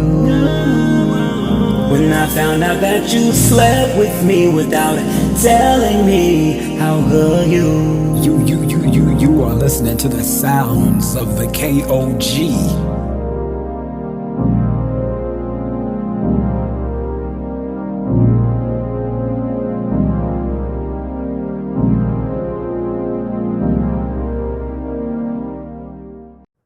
Now, I know many of times I've said that I accused Elijah of cheating on me. I want to make something very clear. Narcissists, they constantly keep you in a state of confusion where you don't know what's going on. I'm saying that because around the time of my cousin's birthday, I invited Elijah to meet my family. This was around the time that I told him I wanted to be exclusive with him. And this is around the time where I genuinely believe that we were dating. I mean, I always have said that. And in my mind, I felt as if we were in a relationship. I did not want him to sleep with other people, but I didn't feel as if it was something that I could demand out of him. I feel like he cheated on me because he knew I wanted exclusivity, and he manipulated me into thinking we could have that. That is the only reason why I say that. I'm going to take this time to explain my struggle with Elijah's drug addiction. Now, I've already made a full 3-hour movie explaining this, but I'm going to take time to show key documents that I could use to help to prove that I'm willing to fully stand behind my story of my struggle with his drug addiction. Now, this is a picture of me with my cousin, Lee. We call him Dado, but his name is Lee. Now, this is at the Red Door. This is where I had invited Elijah to my cousin's birthday party. I told Elijah I wanted him to come. He asked me, he said, "Do you want me to meet your family?" I said, "Yes, I do." And he said, "I'm just not ready for that yet." He didn't say no. He didn't say, "Oh, I don't want to be with you." He didn't say, "Oh, we're not dating, we're not together." He said, "I'm not ready for that yet." So in my mind, I did think that we were dating. I understand that he still slept with men during that time, but he knew that I wanted exclusivity because I told him I did not want to be open with him. During this time at my cousin's birthday party, Elijah had already come back from Singapore, and he had already told me that he was using meth, which he called it ice.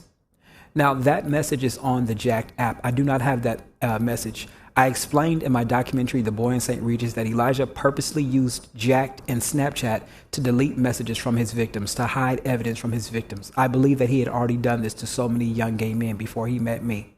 And when I say done this, I mean psychologically damage and prey on young gay men. That is what I mean. I sat at the Red Door with my family, and there was an empty chair in front of me because Elijah was not there. And as I looked at that empty chair, I wondered, what did me and Elijah really have? Were we in a relationship? Were we dating? My therapist told me that narcissists do not want their partners to feel safe and secure. Narcissists want all the control. Elijah knew that he could play the field, play me, and lie about what we were for as long as he wanted to until he was ready to drop me off. Now, I want people to understand, during the time that Elijah was psychologically and sexually abusing me and demeaning me, I always tried to make sure that I had a job. I don't want people to think that I was just some bum and I wanted him to be with me. I always told him that I was looking for work, or that I had a job, or that I was going to a job interview. I never sat around and tried to be a bum. I always wanted to take care of myself. So we're going to look at some key documents. Now, I mentioned that I got a job at Chewy. Let's have a look at this document right here. If you see here, you see on January 24th, that was my expected start date, okay? Now, this is what is so sad. I already knew that Elijah was doing meth. I already knew that, but I had slept with Elijah about 2 days before my orientation date. He called me over, and I was, like I said, very much in love with him, and he knew that. He knew he could use that to his advantage. Now, I was very heartbroken that Elijah had been doing meth. I was very heartbroken about it, and it disturbed me a lot. It made me very sad. So on January 24th, I sat at the plaza like I always do, and this time I was getting ready because my mom was my ride to Chewy. I did not have a car at the time when I was dating Elijah. My mom had got me this job at Chewy. She had helped me to get it. And I was very depressed because Elijah was treating me, in my opinion, he was constantly manipulating me and lying to me, but I could not hold him accountable because he would randomly tell me that we were not dating or that we were not together during the time that he was love bombing me, which is a part of my abuse that I suffered from him. On January 24th, I knew that I had to go to my orientation, which was at 7:30 p.m. You can see right there for Chewy. I never wanted Elijah to look down on me. I never wanted him to think that I was a bum. I always told him that I was either going to get a job or that I was going for a job interview. I never wanted him to look down on me because I was so impressed with him that he had an architect intern job. And I was so impressed that he had completed so many years in college that I didn't want him to look down on me. So I always made sure I had a job, not just because I wanted to take care of myself, but I wanted him to know that I was a productive person. On January 24th, I sat at a cafe, one of my favorite cafes, And I was not too far from St. Regis Apartments where Elijah was resting. We did not speak because, once again, he did not talk to me for 2 days, but we had just had sex 2 days before. Now, I considered it making love because that is what he sometimes had called it, making love. But in my mind, I felt like we had made love. I now know that he was just using me for my body, like I've said many times, using me for everything that I was worth and then discarding me like most narcissists do. On January 24th, as I sat at the cafe, I kept checking Snapchat because Elijah had made it to where we could only talk on Snapchat. When I would try to text him on my cell phone, he would go, "No, only talk to me on Snapchat." I now know that is because he was actively hiding evidence from me on purpose. He was actively making our relationship not just something that was hidden, but he was making it seem as if there was no traces of any abuse or any drugs that had been around. I did not know that he was doing all this while I was dating him. I knew that he only wanted us to talk on Snapchat, but I thought he was doing that to prove to me that we were not exclusive. I did not know that he was actively hiding evidence from me as he was doing what he was doing to me to make it easier for him to continue to move on without a trace. So on January 24th, I was not so excited to go to this job because it was at a dog food plant, but I wanted to make money for myself. And so my mom had told me that she would pick me up from the cafe and she would take me because we were working the night shift. This was my orientation. This was to help me start so that I could get the actual job at the warehouse. Right as I was sitting at the cafe, Elijah blocked me on Snapchat. And I could see that he blocked me because I was checking Snapchat to see if he would text me. And he blocked me randomly. And it made me severely distressed. I did not understand why. I did not understand. He knew that it would hurt me. We had already been invested. I had asked him to meet my family. I had done so many things to show him I loved him. We had cooked together. We had made it through so much. And at that time, I did not see him as a person who was actively enjoying causing me psychological damages. I didn't see him at that time as a person who was actively hurting me. In my mind, I just thought that he had some struggles. I just thought that he had some anger issues. So I didn't understand why he blocked me, but it was right before I was supposed to go to work. So this is what happened.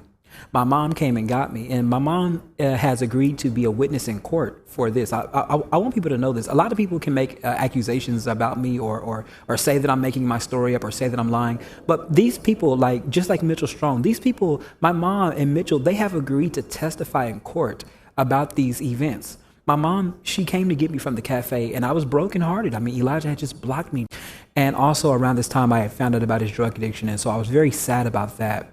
My biggest fear was that Elijah would die from a drug overdose. And people, they might think that that's a joke, but I really honestly did. I had a fear for a long time that he would die from a drug overdose. When I got in my mom's car, I tried to keep my cool. My mom doesn't really like to see me cry, especially not over a guy. So I busted out in tears and I said, "Mom, I don't know why he's doing this to me." And my mom said, "What are you talking about?" I said, "He blocked me and I didn't do anything to him." I felt used. I felt like he had called over his sex toy once again. I felt as if he had proven to me that I was someone that he could block and unblock. I felt as if he had proved to me that I was nothing but a sex toy. And by him blocking me again, I felt as if it was somehow a way for him to hurt me. I burst out into tears in my mom's car. I said, "Mom, he is doing meth." And the reason why I said that is because I genuinely did not know that Elijah was an evil human being at that time. I had called him names like, "Oh, he's the devil," but I didn't genuinely in my heart and soul believe that he was an evil person. I did not know that he was doing what he was doing because he was heartless. I honestly believe that the drugs was causing him to act in the way that he had acted, but I was so wrong. It was not the drugs. It was just him. So this is what happened.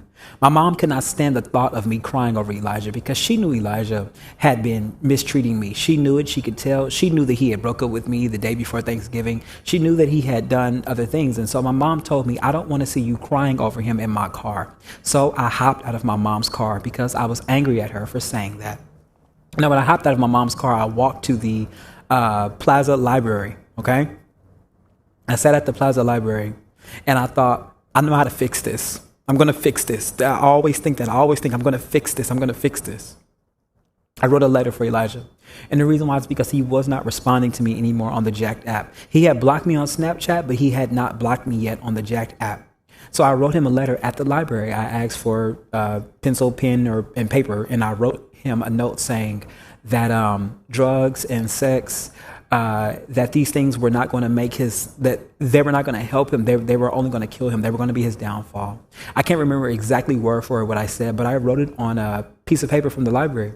My plan was to come to his apartment and to slide the note under his door. That was my plan, and I almost did it. But what happened was, I said, if I knock on his door and he doesn't answer, I'm going to slide the note under his door. I came by his home unannounced. Now, I have admitted in my last 2 documentaries, I have admitted that I have come to Elijah's home unannounced. I mentioned the 3 times that I did it. I have never lied and said that I did not come to his home unannounced. I even showed a text message of him asking me, did you come to my home unannounced? To this day, I can list all 3 dates when I came to his home unannounced. This was the first time, and it was because I was genuinely terrified that he was not responding to me on the Jack app. And I kept saying, is he dead?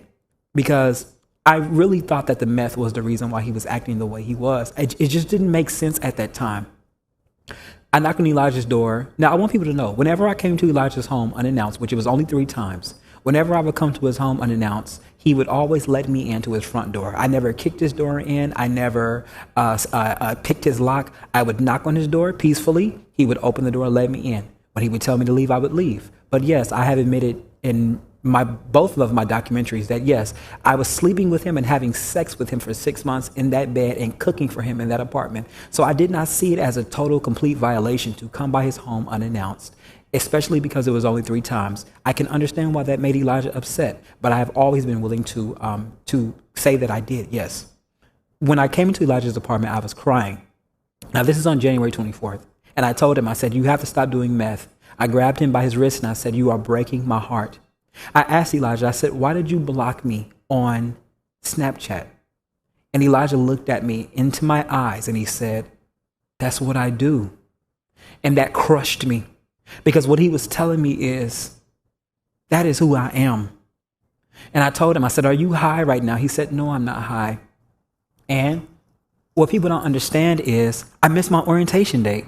Because I came to check on Elijah, because he had blocked me, because I was brokenhearted, I missed that date. So I missed a week's worth of work because of him. And my mom was very upset at me. I lay down in Elijah's bed on that same day, not to have sex with him, but just to casually lay down next to him.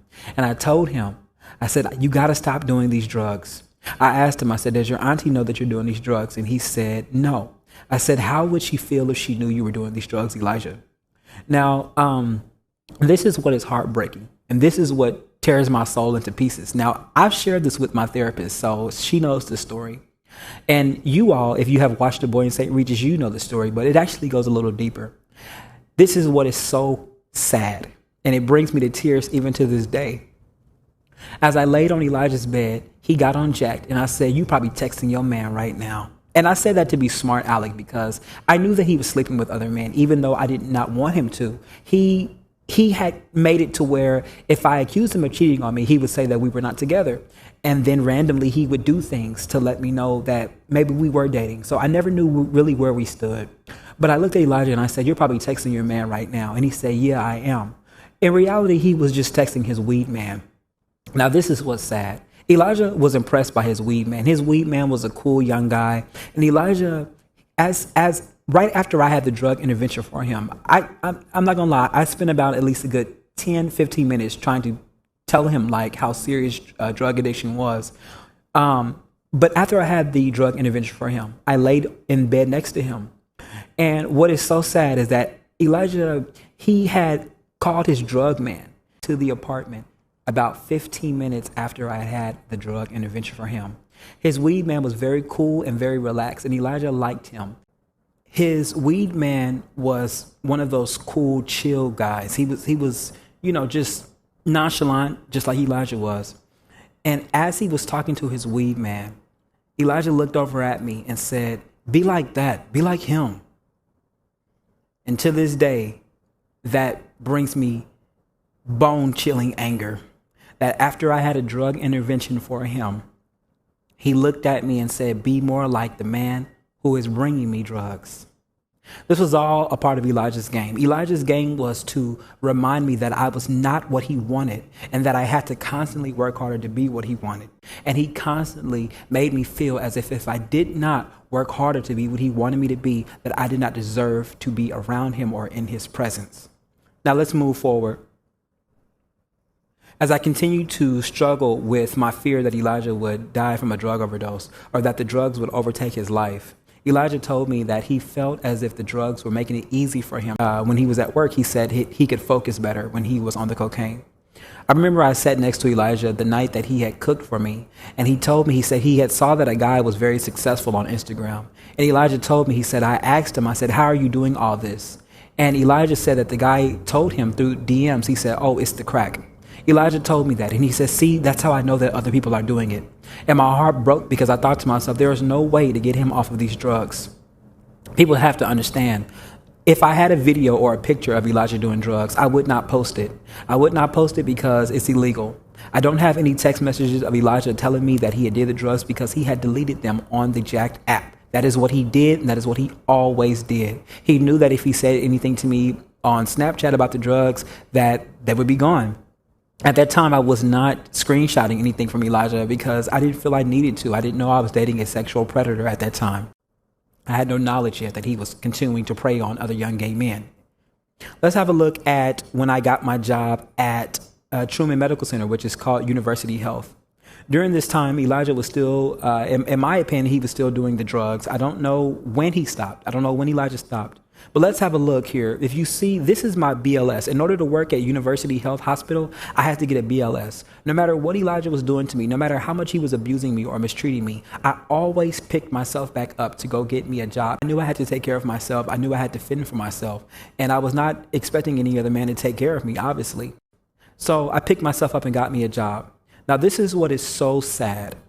You see here, in order to get a BLS, you have to have an instructor to teach you how to resuscitate people. So in order to work at University Health Hospital, I had to learn how to resuscitate people or bring people back to life or help people.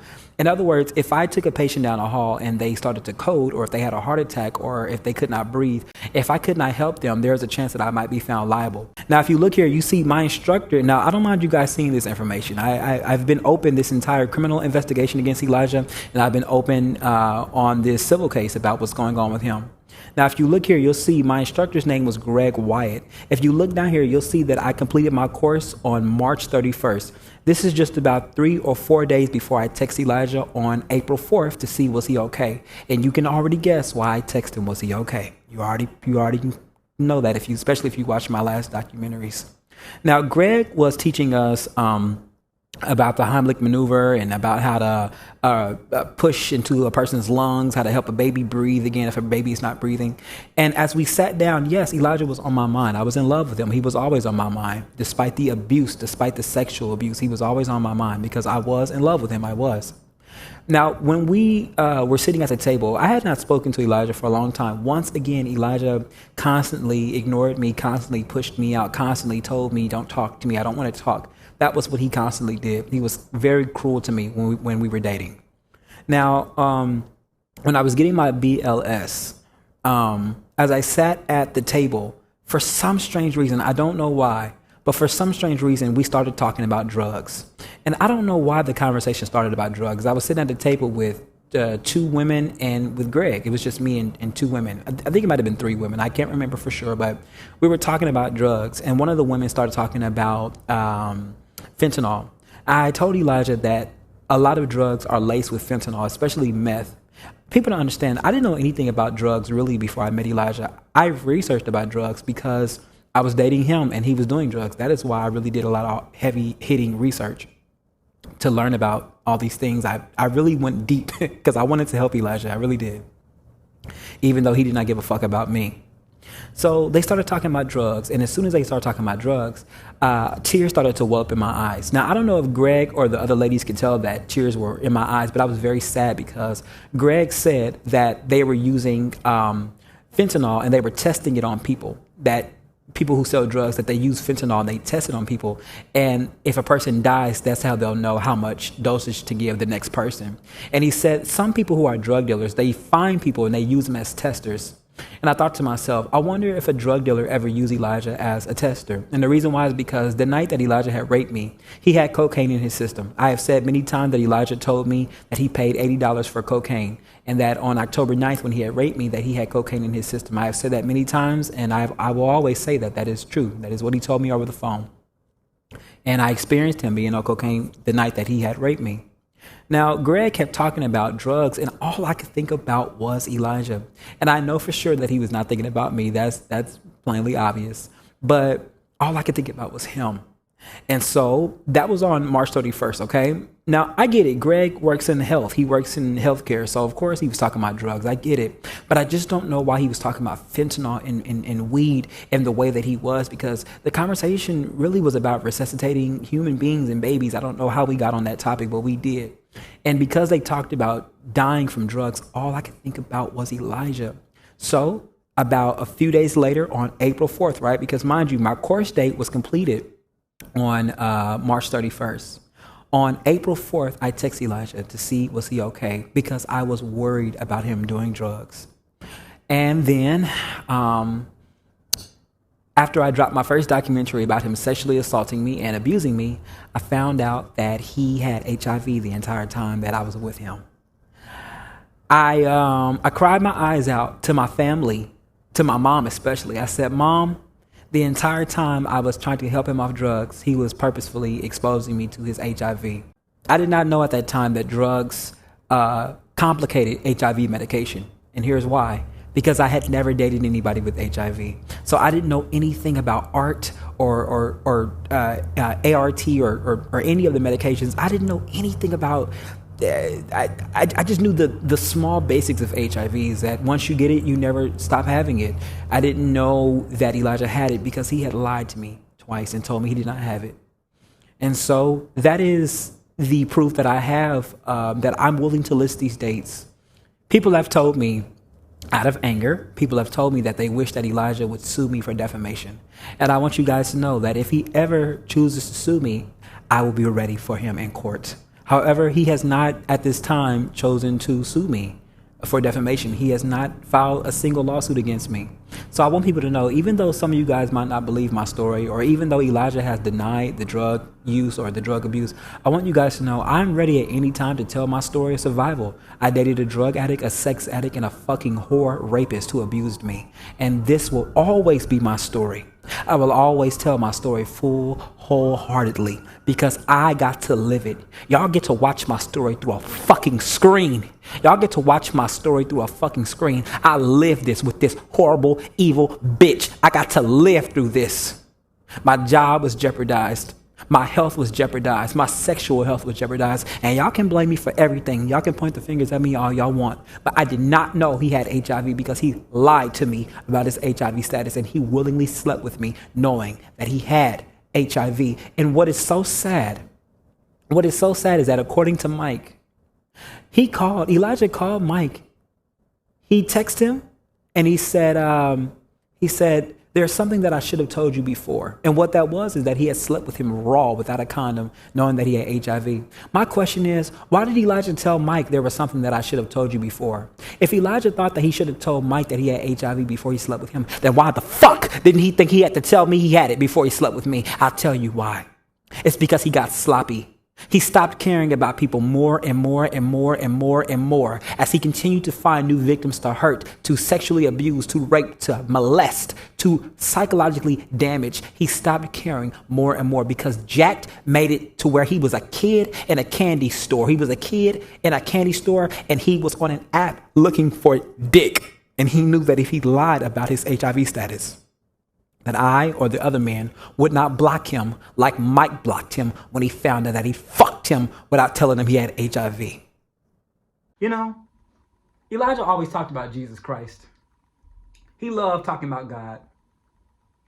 And so on May 18th, I decided to dress up as Jesus to protest your child, Miss Annie, because I felt like the state of Missouri was not as passionate about his crimes as I was, or should I say as prosecuting him for his crimes as I was.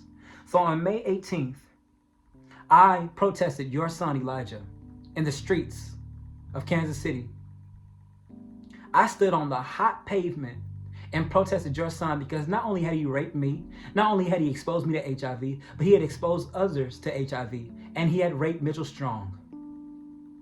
And he had given Mitchell Strong syphilis and chlamydia.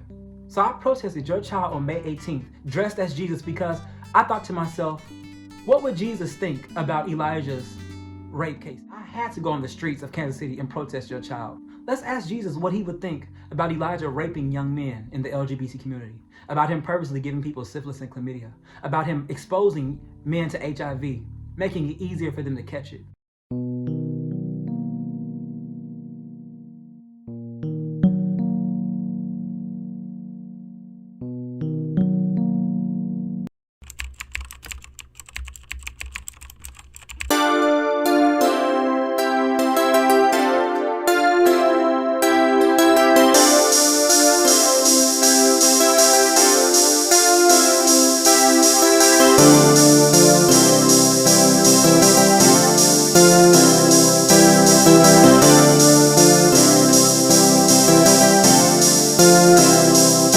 It was a cold and misty autumn night. Y'all remember what happened on October 9th? The nigga called me over late cause he was up to no good, trying to get his little thrills on a boy from the hood. I couldn't believe it. His eyes was like a demon. He tried to eat my semen, didn't wanna stop freaking. I told him stop, I told that nigga stop, and that nigga wouldn't stop. So I had to tell the cops, do you love me? Look me in the eyes when you suck me. I get chills inside when you touch me. Get on your knees, I'ma give you all I got. I aim to please, do you love me? Look me in the eyes when you suck me. I get chills inside when you fuck me. Get on your knees, I'ma give you all I got. I aim to please, and when I give you all this dick I got, please don't run. Please don't run, nigga, please don't run. And when I give you all this dick I got, please don't run. Please don't run, nigga, please don't run. I said I need a glass of water, but he just wouldn't quit. He was high off that coke and that good chronic. I'm coming hard on the scene, no Vaseline. I had to give it to him raw, if you know what I mean. You a dirty ass, dusty ass, country ass bitch. I see why Amir left your ass in the ditch. I said take your little dirty ass back to Alabama. He thought shit was sweet, I had to bring down the hammer. Do you love me? Look me in the eyes when you suck me. I get chills inside when you touch me. Get on your knees, I'ma give you all I got. I aim to please, and if I give you all this dick I got, please don't run. Please don't run, nigga, please don't run. And if I give you all this dick I got, please don't run. Please don't run. He told me he been fucked by a lot of men, but ain't nobody fucked that boy harder than I did. I shed a tear when he told me he was on that shit. College boys always gotta do that real hard shit. I said I need a glass of water, but he just wouldn't quit. He was high off that coke and that good chronic. I'm coming hard on the scene, no Vaseline. I had to give it to him raw, if you know what I mean. Do you love me? Look me in the eyes when you suck me. I get chills inside when you touch me. Get on your knees, I'ma give you all I got. I aim to please, do you love me? Look me in the eyes when you suck me. I get chills inside when you fuck me. Get on your knees, I'ma give you all I got. I aim to please, and if I give you all this dick I got, please don't run. Please don't run, nigga, please don't run. And when them cops is looking for you, boy, please don't run. Please don't run, nigga, please don't run.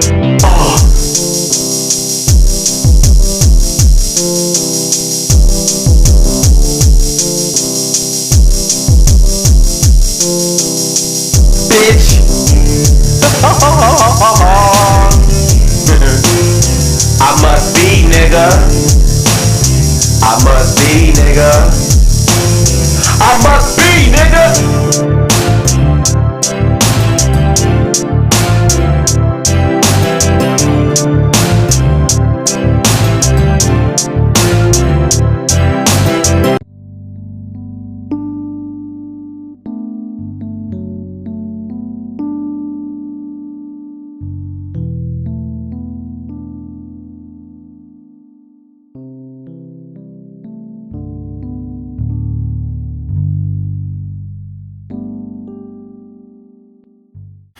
Miss Annie, ever since I was about 18 years old, I've come to these steps right here. I used to live in an apartment not too far. Ever since I was 18 years old, I've come to these steps during some of my darkest times in my life. I've come right to these steps right here. And Miss Annie, when I was dating your son, when I was dating Elijah, after we would get through having intercourse, I would always play him music on my phone. I would always play him music. And we would lay together, and I would play songs for him on my phone, on the phone that I'm actually holding right now in my hand. And I always think that songs have meaning. And when your son was abusing me more and more and more, I kept making excuses for the abuse. I kept saying, it's just the drugs, it's just he's having a hard time at work, it's just maybe his boyfriend had hurt him so bad that he can't.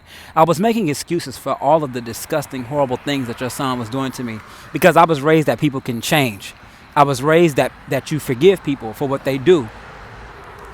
I did not stay with your son because I enjoyed the abuse that he was causing me. I stayed because I believed that he really could change. I believed that there was good inside of him, but I was so wrong. Your son is the most evil person that I have ever encountered physically. You know, Miss Annie, during March of 2023, I told myself, there was a song I would always play called Straight from the Heart.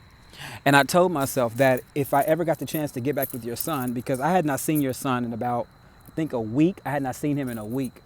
I told myself that if I got the chance to get back with your son, because this is what your son would do to me, Miss Annie. He would purposely break up with me knowing that he was going to call me back over, knowing that he was going to ask me to come over, because he enjoyed torturing me. Your son psychologically and sexually tortured me. He purposely ended. I don't want to call it a relationship. I don't know what I mean. I called it a relationship, but he told the detective that we were just casual. So I don't really. But your son ended us all the time. He did it to me over and over and over again because your son enjoyed torturing me. Elijah enjoyed causing me pain because it made him feel better and stronger, and it made him feel powerful. So he took his aggression, his pain, and everything else out on me to make himself feel more in control. And he did it to me because he knew that I loved him and cared for him. And Miss Annie, during the time that your son was ending things with me, breaking up with me during our abusive relationship, I promised myself that if I ever got back with him, I was going to play him a song called Straight from the Heart, because that song reminded me of my love for him. The song, it goes like this. There's a spell on my mind, and you're to blame.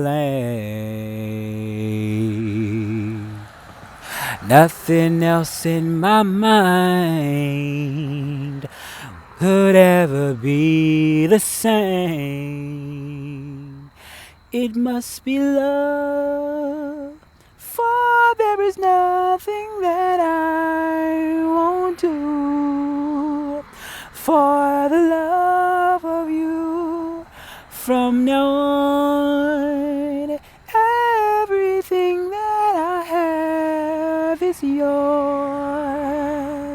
forever. This is straight from the heart. No one could ever doubt my love will last to the end of time, of time. Ooh, ooh, ooh, ooh, ooh, ooh, ooh.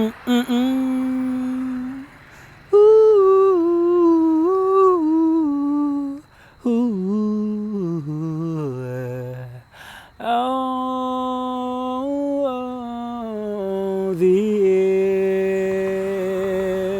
is straight from the heart. No one could ever doubt my love. My love will last to the end of time.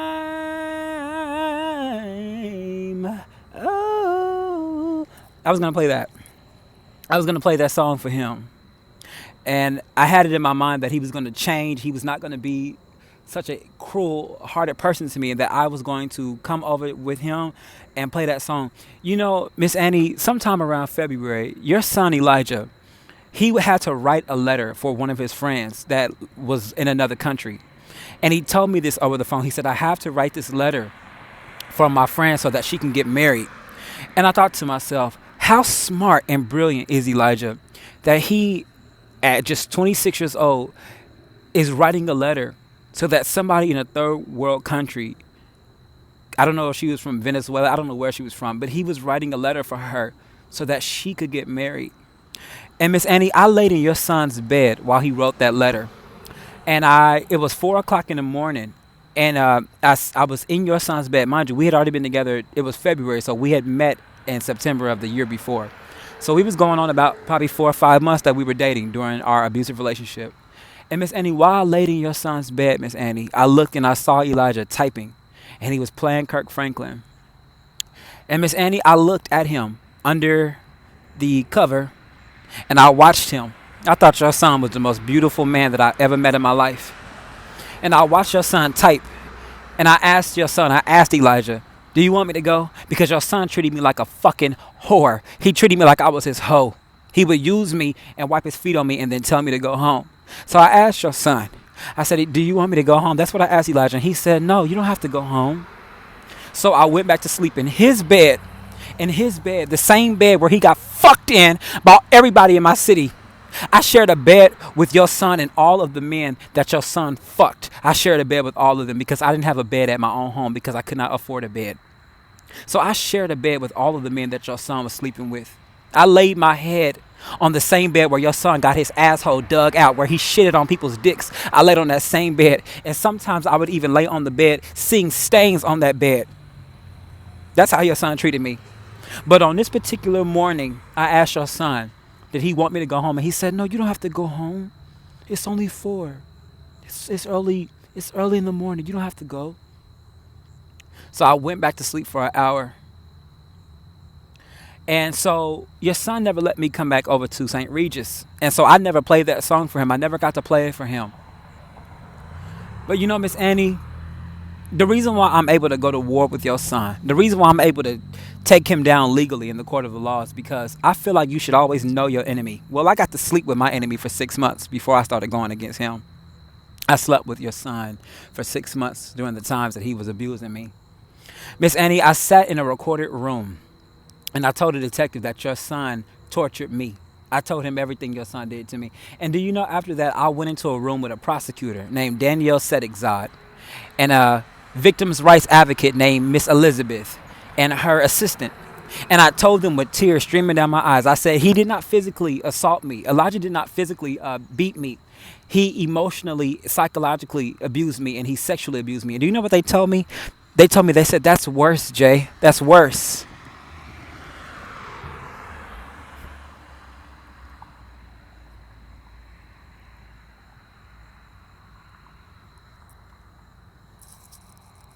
That's worse. I sat right here on April 4th when your fucking sick, whore-ass rapist son told me that he didn't want nothing to do with me. I sat right here alone in the dark after he had used me.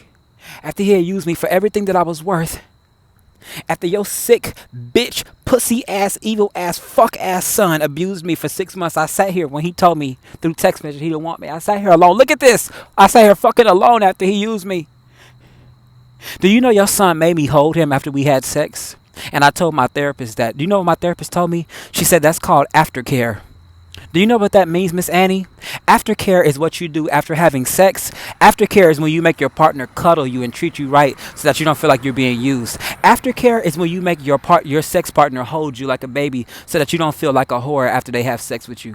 So your son could treat me like a whore. He could use me. He could abuse me. But your son would not let me use him. So after we had sex, your son would ask me to hold him so that he wouldn't feel like a fucking whore.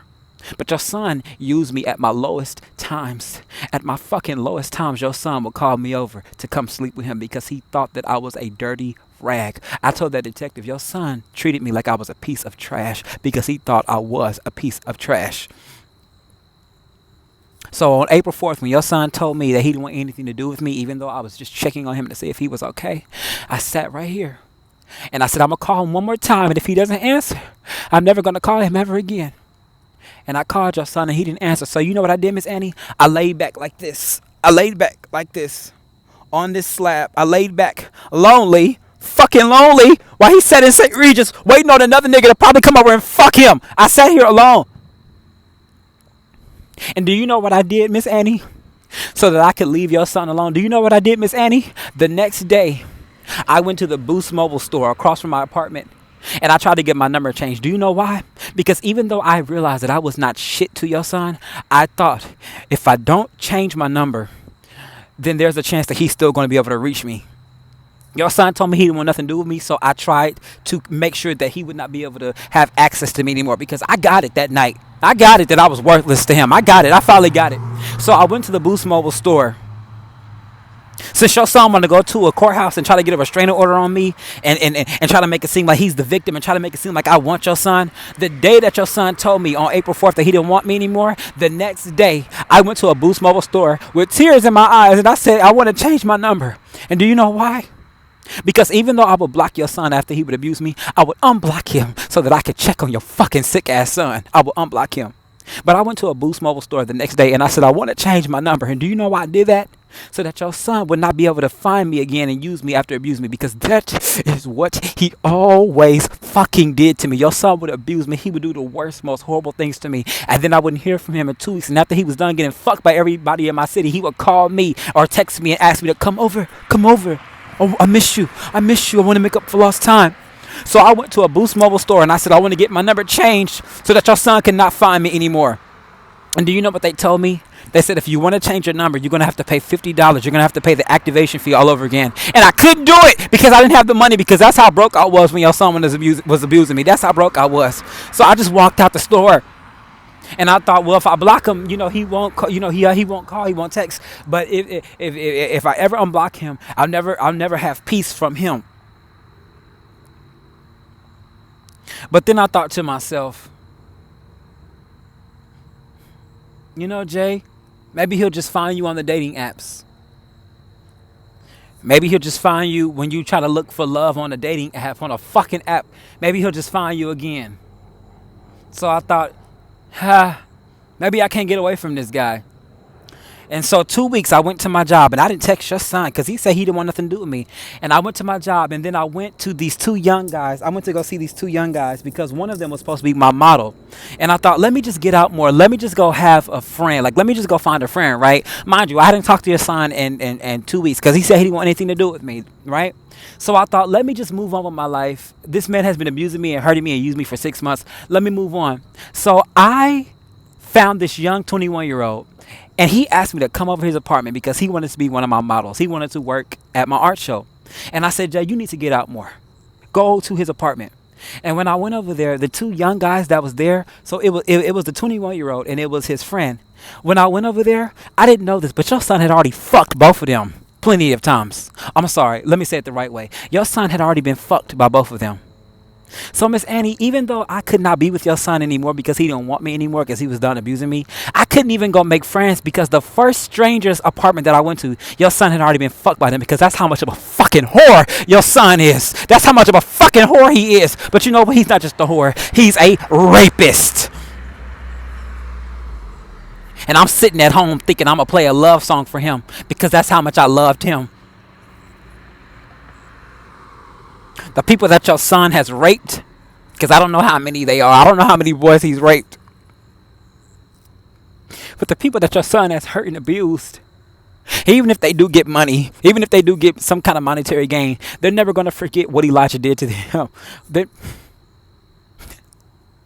never...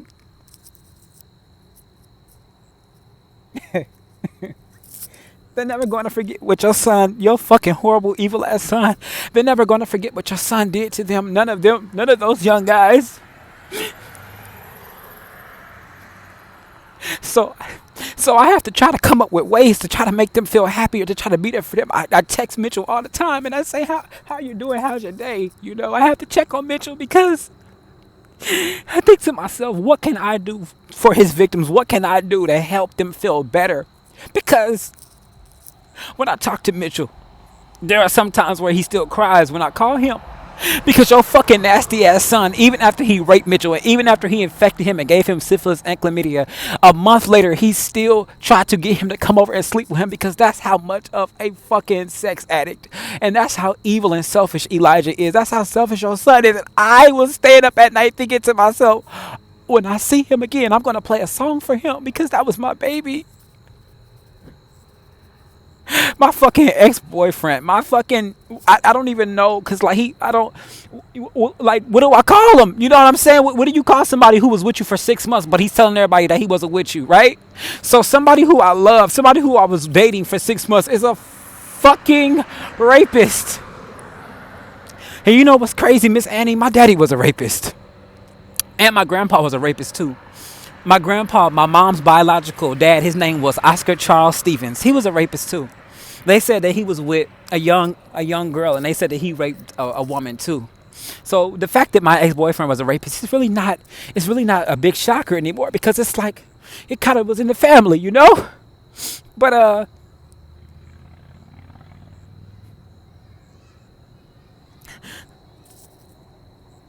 I cannot believe that I looked at your son at one point in his life and I thought, this is the most beautiful man. This is the most smartest man. This is the most brilliant man that I ever met in my life. And now I gotta talk to a 21-year-old every day and I gotta know that your son sat on him and forced him to have sex while he choked him. And Mitchell said that he cried, he screamed, and that nobody came to his rescue.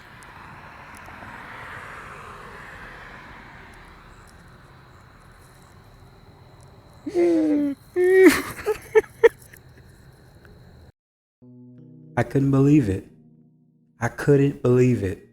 The man who I was deeply, passionately in love with had been willing to sleep with me without protection, knowing that he was lying to me about his HIV status. It was the ultimate betrayal.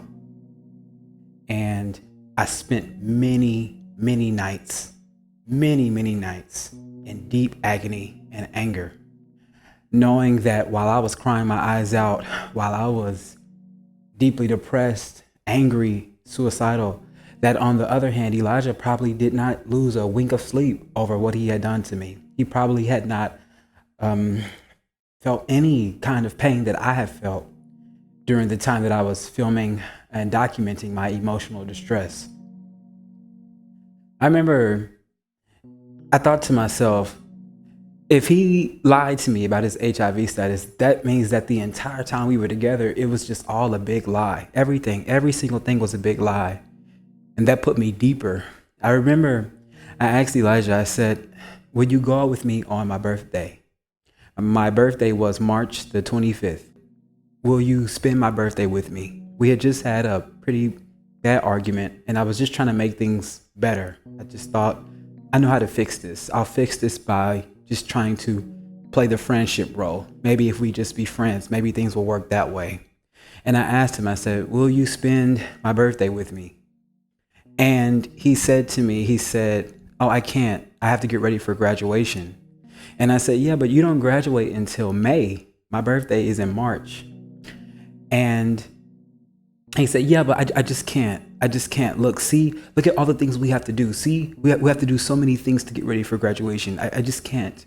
And I said, yeah, but my birthday is only one day. And he told me, he said, I can't.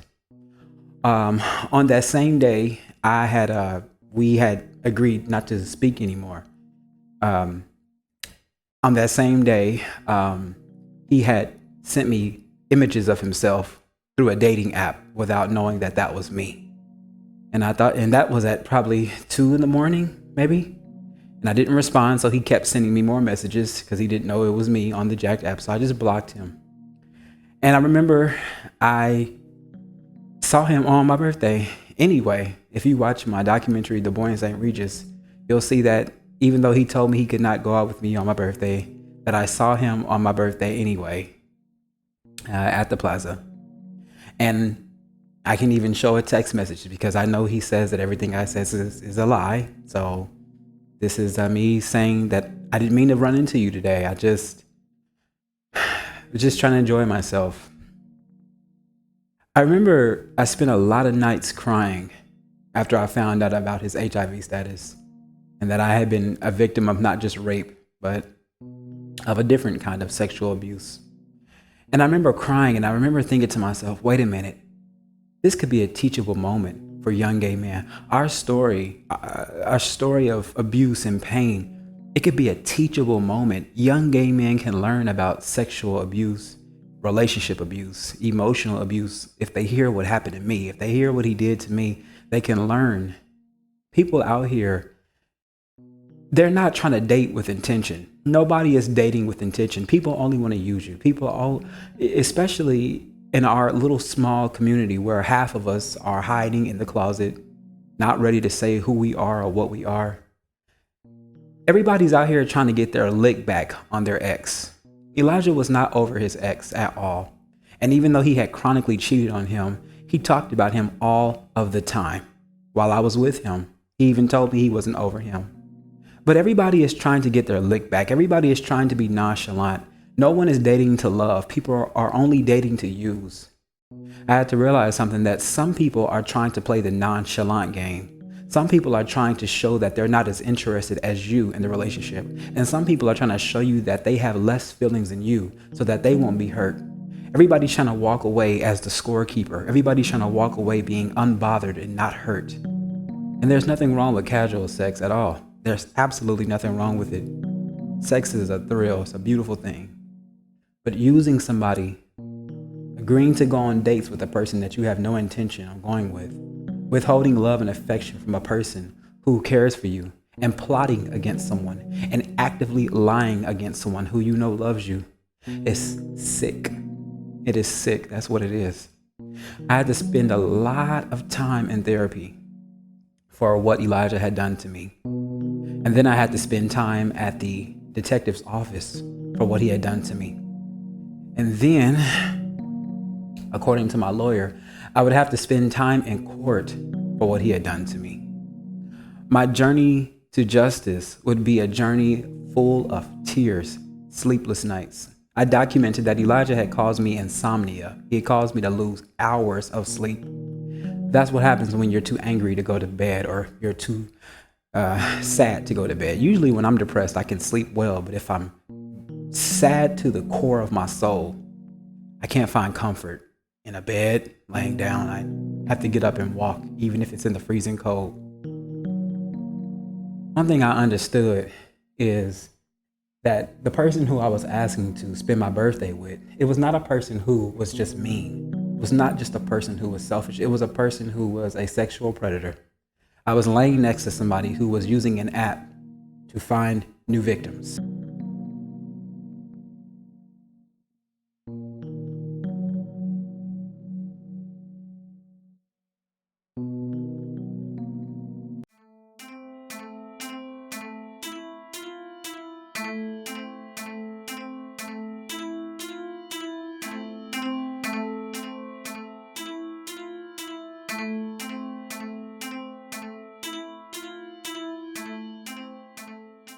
Had I never made that documentary, The Boy in St. Regis, your son, he would have grown as an architect student and he would have built his way up and he would have started making more money and he would have continued to prey on young gay men in our community who were broke and who were helpless and who were struggling. And as your son would have built his empire as an architect, he would have started having friends to protect him. And had I never said anything, your son would have continued to infect members of the fucking community. He would have continued to rape people. He would have continued to hurt people. And he would have used his status, his money, and his career to help protect him from legal penalties. And he would have continued to do it even up until his 30s and 40s and 50s. And nobody would have been able to stop him. When I went to the police station, they slid me a picture of your son. And they said, "Is that him?" I said, "Yes, that's him." And they told me, they said, normally when you report a rape And about maybe a year later, you hear that they've raped somebody else. Well, Miss Annie, guess what? 2 months after I came forward, October, November, December, about towards the beginning of January, right at the beginning, I found out that your son had raped a 21-year-old. Mitchell told me and a detective that Elijah was so angry that Mitchell would not sleep with him that he grabbed him from behind like this and threw him to the floor and got on top of him, grabbed his dick and shoved it in his ass and choked him while forcing him to have sex.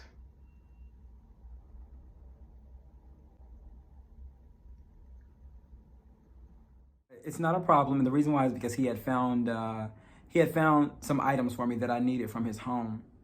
And he told me he could take it to me. I told him that was sweet of him. And he said, it's not a problem. And then he said, are you okay from being here? You looked. And the reason why he said you looked is because he told me over the phone that while he was doing it, he said he felt like himself was looking at him through me because of how strenuous he was doing it while he was raping me. And that's why he says, are you okay from being here? You looked.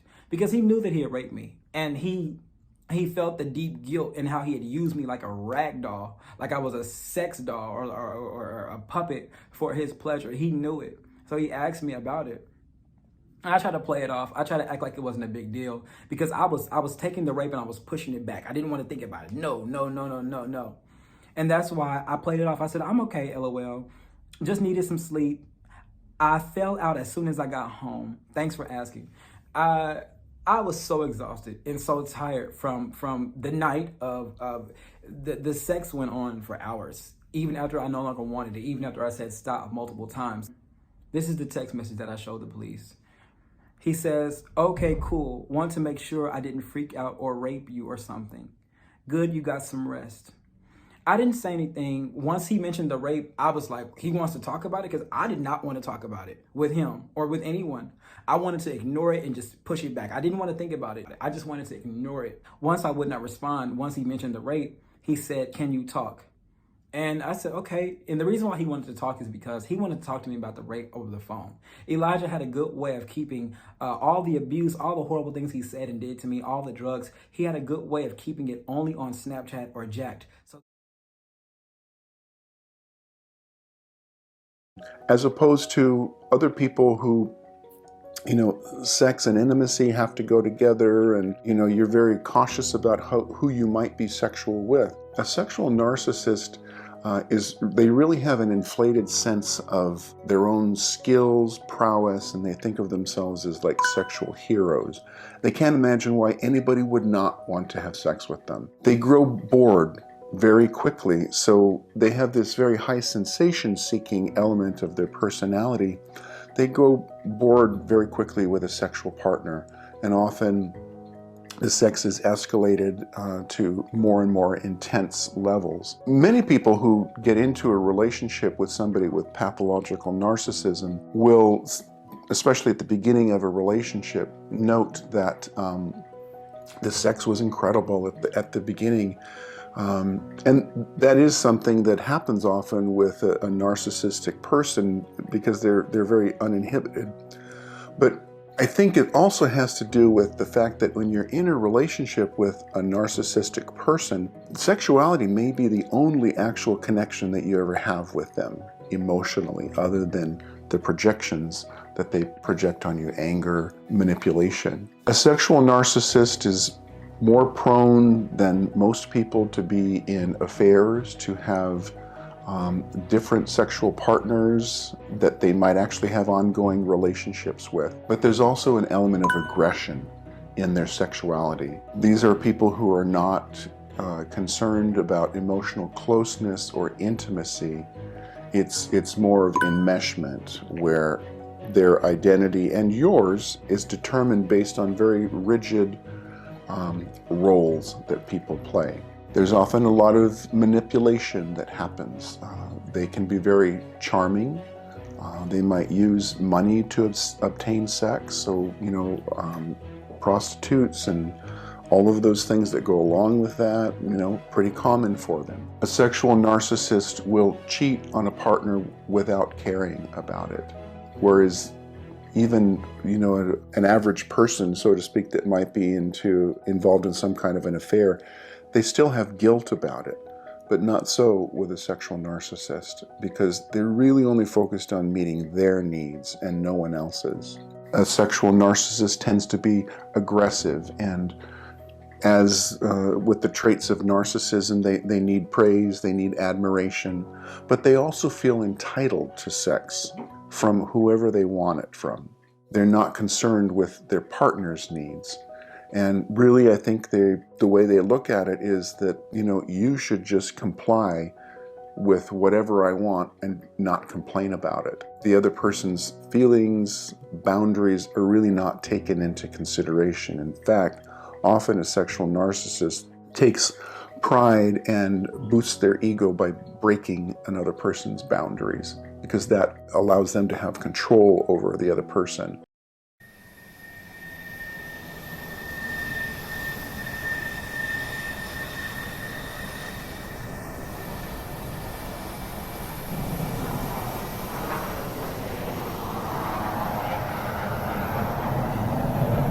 Now listen carefully to what I'm about to say, because I'm about to prove to you how much of a raging sex addict Elijah is, and how much of a predator he is, and how much I did not want him to infect or psychologically abuse or rape anyone else in my LGBT community. This is how hard I worked against him.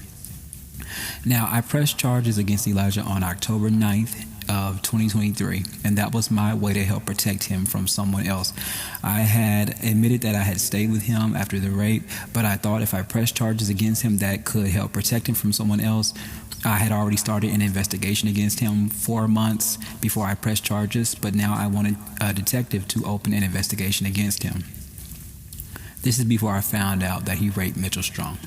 Now, on October 23rd of 2023, I had just left Detective Rubel's office, and I did not know that he was going to wait 6 months to bring Elijah in for questioning, so I became very antsy. I was afraid that Elijah would hurt someone else, because he didn't seem to take seriously what Elijah had done, in my opinion.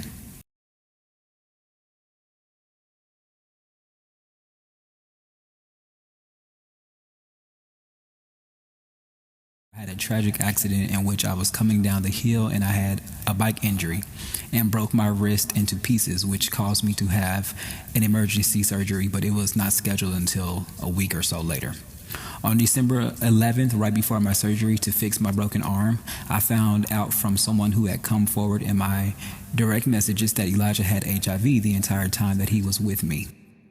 I was already psychologically broken because of Elijah, but now I felt immense anger, even more anger now. I found out from someone who had come forward in my direct messages. This person told me on December 11th. I found out that he had lied to me, and I immediately called my detective and told him, and it seemed like he was not concerned about the matter.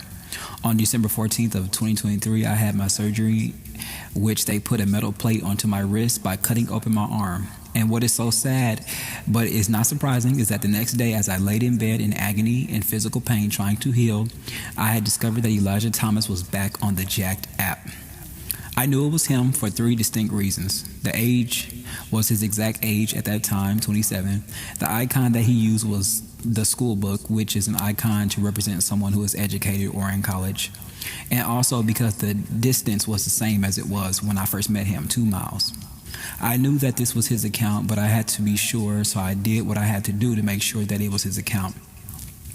On December 15th, I took a screenshot of his account, and I would block him so that he did not know that I was tracking him, just like I did back in the summer. Elijah's sex addiction was so out of control that he knew that there was an active investigation against him. However, he still got back on the dating app to send a clear sign to me that he was not going to stop looking for new sex victims. But once again, I needed proof that this was his account, even though I knew that it was based off of 3 factors. So I did what I had to do to make sure that I had proof that this was his account before I brought it in to my detective. In the freezing cold snow, with my arm broken into pieces, barely put back together, I walked around the plaza and I tracked Elijah.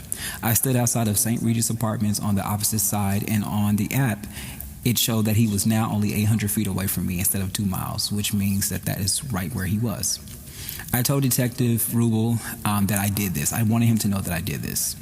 I wanted him to know that I did it because he asked me how was I sure that this was his account, and I pointed at the distance and I said I was only 800 feet away from him.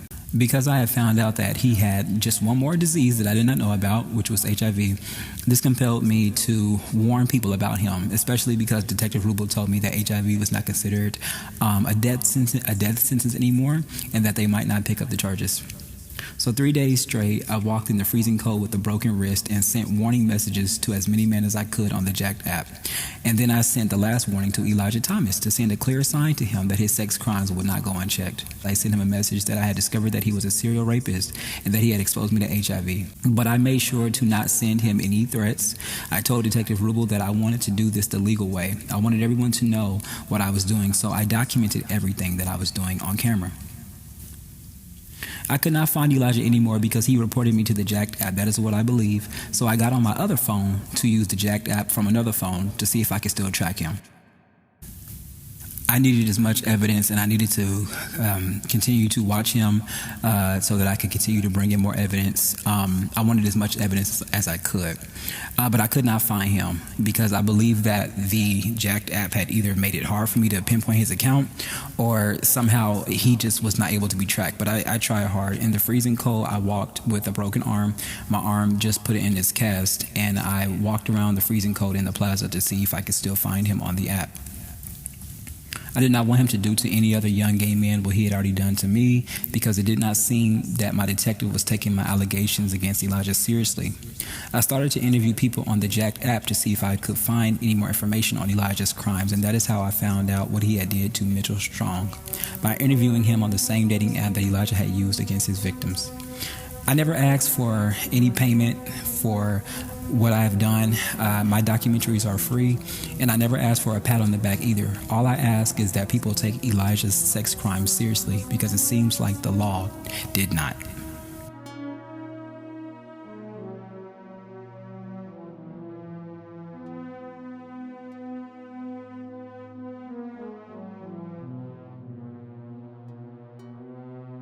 His game was to use people for validation and to use people to make him feel important. You know, Elijah, he had this high sense of self, but he also had moments of insecurity.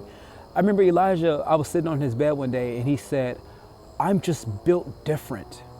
And he was such a narcissist that he had this high sense of self. He thought he was better than others. He believed he was better than others. But at the same time, he needed his sex victims to constantly give him validation. When I first met Elijah, his first words to me was, "I want friends with benefits." And then he said, "I want to date. Can we date?" And then after that, he continued to say things that let me know that he wanted to be together, but he was always sleeping with other people. I've made that quite clear. I've said that many times, but I want to say something. I have said many times that when I first met Elijah, I was in an open relationship. I have said that many times, but Elijah told me he didn't want to be in an open relationship with me. Well, Elijah knew that I had ended my open relationship. And I told Elijah in February, I said, "I do not want an open relationship with you. I tried one and it failed. I just want to be with you." And Elijah told me in February of 2023, he said, "I'm honestly just not over my ex." And this was 2 days after him telling me through text message, "I'm not playing with the energy that I'm giving you."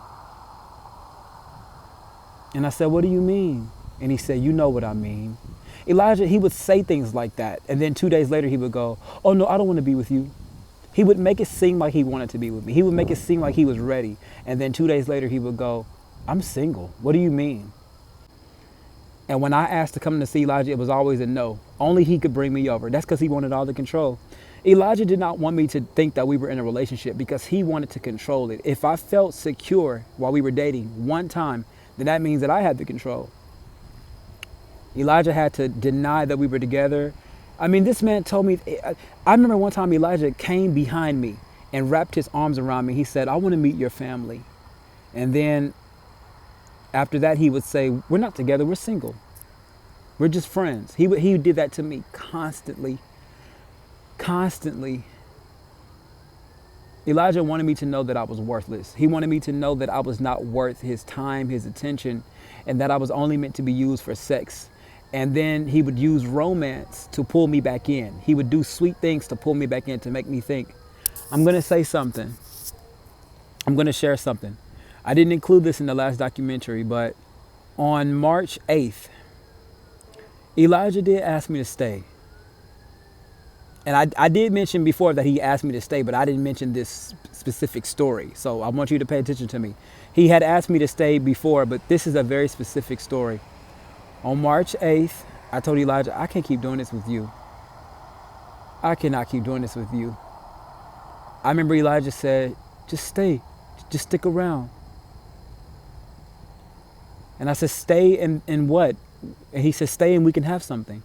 We had already been dating for 6 months, you guys. We already had something. But that's how sick his game was. That's how sick. Elijah was the type of guy to piss on your leg and call it rain in your face. He was that type of guy. That was utter manipulation. And this is coming from somebody who told me that he was good at manipulating people. And I said, no, we've already had something. I need substance.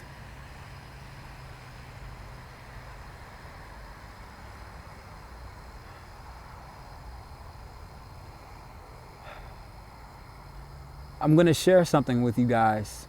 And I didn't want to share this at first. This has been kind of a secret, but I think it's time to say it. I think it's time to say it. I don't know when you guys are going to see this documentary, but I need to say this. Today, I was looking at the comments from the King of the Gays documentary, and somebody asked, is he in jail?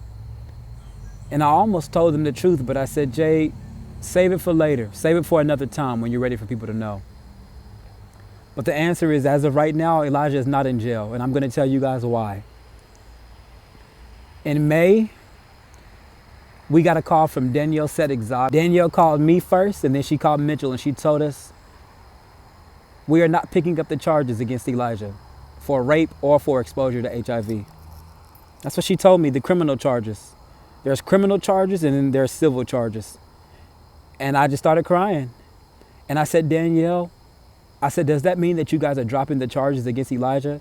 And she said, no, we're not dropping the charges because we would have to pick them up first in order to drop them. And she said, we need more evidence beyond reasonable doubt to prosecute him in criminal court for the rape and for the exposure to HIV. We need more evidence beyond reasonable doubt.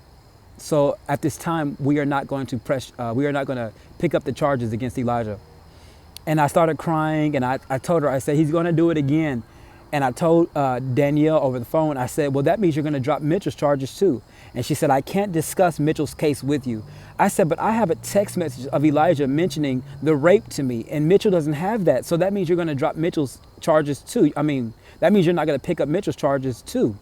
And Danielle said, I can't tell you. And I think the next day she called Mitchell and said, Mitchell, we're not going to pick up the charges against Elijah at this time for rape, forcible sodomy. So they didn't pick up the charges for me or for Mitchell. So no, Elijah's not in jail, guys.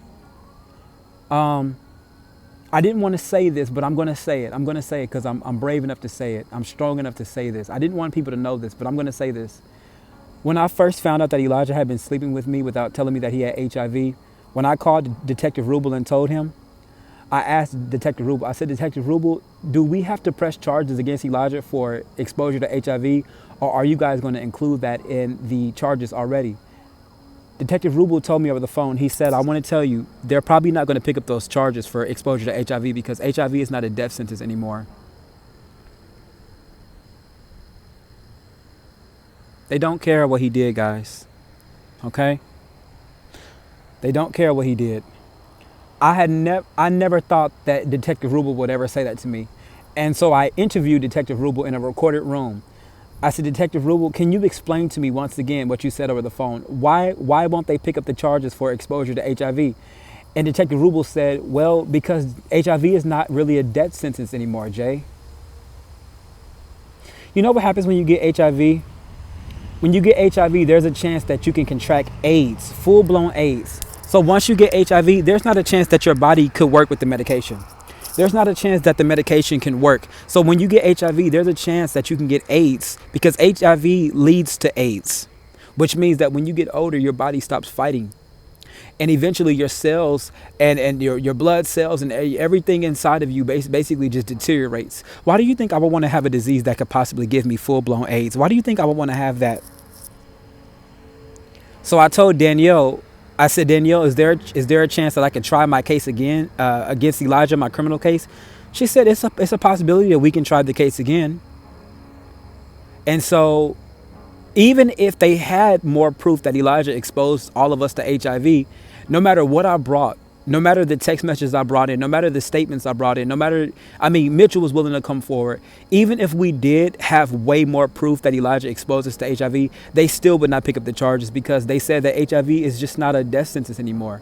So basically, if Elijah gives somebody HIV tomorrow on purpose, there's a chance that he will serve 0 time in prison for it, because they're not going to pick it up, guys. I'm so sorry, guys. I'm so sorry to tell you guys that. So that means I have to come up with a different way now to try to stop Elijah from hurting somebody. I have to think of a different way to keep him from raping somebody, because if another boy comes forward and says that Elijah raped him, they're probably not going to pick up those charges either. So what that means is Elijah, basically, he can rape somebody tomorrow, and if they don't have the DNA evidence, they're not going to press any charges, which means even if another boy comes forward, like Mitchell came forward. Mitchell came forward on January 6th. He came forward, pressed charges and everything, gave his statement at the police office. He waited. I sat with Mitchell for 5 hours, and they called him and said, we just need more evidence that he raped you. So basically, Elijah can rape somebody else. Do you know what happened to me when I found out that Elijah raped Mitchell? Do you know what happened to me? I could not sleep for 3 nights straight, because Mitchell told me, he said, after Elijah raped me, when he got up off of me, he smiled at me and he rolled his eyes. And because Elijah was so cruel towards me, because Elijah was so evil towards me, I knew he did it. I knew. Because that's how cruel and that's how evil, that's how Elijah was so disgusting towards me. And I just kept imagining Elijah smiling in Mitchell's face after he raped him.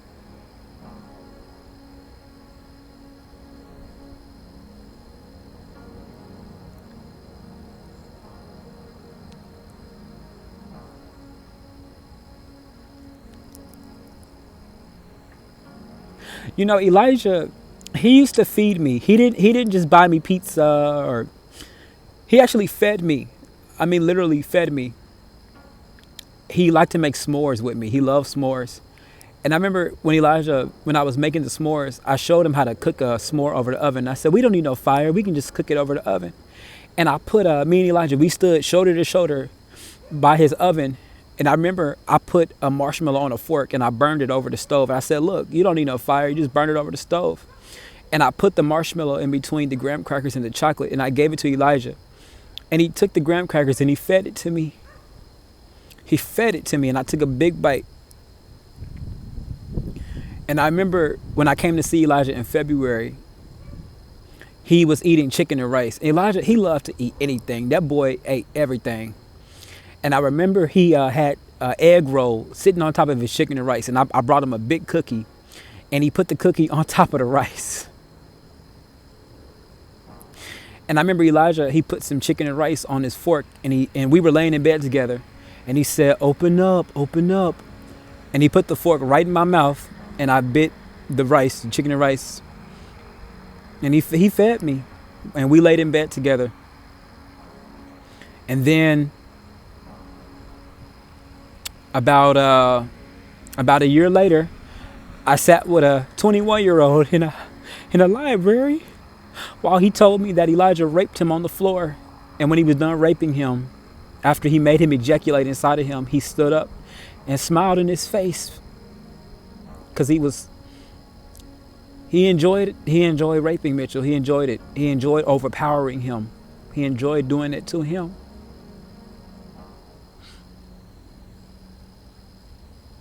And then Mitchell got a call in May. After coming forward, Mitchell got a call. Do you know what I told Mitchell before he went to give his statement to Detective Rubel? Do you know what I told Mitchell? I said, you're going to see Elijah walk free. And it's going to be because you refuse to come in and give a statement. You've missed 2 of your statements with Detective Rubel. You said your grandmother slipped on ice the first time, and I understand that. Then you said that you had a funeral. I said, if you don't give your statement to Detective Rubel, you're going to see Elijah walk free, and it's going to be your fault. When I talked with Danielle Sedigzag, she told me that I had a chance to sue Elijah for sexual assault, and that there's less proof beyond reasonable doubt that is expected. So now I have to be my own lawyer because I can't afford my lawyer's fees. My lawyer fees are too high. So now I have to be my own lawyer in court. So now I have to think of new ways to keep him from exposing people to HIV, because he gave people syphilis and chlamydia on purpose. He did it to so many people. He did it to so many people. The entire time he was with me, he was lying to me. He told me, I don't have HIV. That's what he said to me. And he had already had it long before he had met me. And no matter how much evidence I brought to that detective, no matter how much evidence I brought that he had already been exposing other people to HIV, they just said, not only is there not enough evidence that we can pick up that charge, but even if you had enough evidence, Jay, Detective Rubel told you, Jay, HIV is not a death sentence anymore. I'm telling you right now, if Elijah would have given me HIV, I would have taken my life, because I would have known that somebody who I trusted had purposely given me a disease. And now I would have to live with HIV for the rest of my life. Do I have HIV? No, I don't. I didn't catch it from him. I was lucky. I was fortunate not to catch it from him. But had I caught that disease, I would have taken my life, because it is devastating to know, first of all, that you have it. Then second of all, it is devastating to know that somebody gave it to you on purpose. I don't want HIV. I don't want AIDS. And to know that I wouldn't get justice for it if he gave it to me, it makes me sick to my stomach that the justice system just does not care about gay people. And this all started because when I got on Jacked, I was looking for somebody to collab with, and Elijah agreed to do it, but it was just to lure me into his trap. And I can only hope that I can win this case against Elijah so that I can get justice for what he did to me, and so that all of his victims can get justice through me. My hope is that if they find out that I won this case against Elijah, my hope is that they'll feel like they got justice for what he did to them too.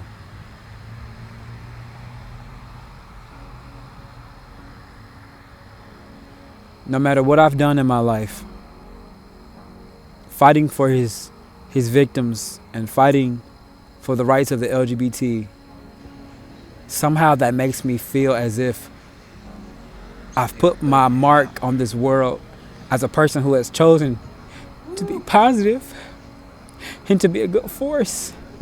Who wants to sign my case? I'm not perfect. I'm not perfect at all. Nothing about me is perfect. Everything about me is flawed. My wrist is completely broken, y'all. But I'm doing my gonna part get better, I promise. in this world to fight against injustice. Not because I'm the most greatest, sweetest, amazing guy, but because I give a damn. That's why I care. And that's all you got to do. You don't got to be perfect. Look, we all have made mistakes. You don't got to be perfect. You don't got to be the best person. You don't got to be the kindest person. You don't got to be a perfect person. All you got to do is care about somebody other than yourself. That's all you got to do. All you got to do is fight for somebody, protect somebody, stand up for somebody. That's all you got to do. And you will make progress on this planet.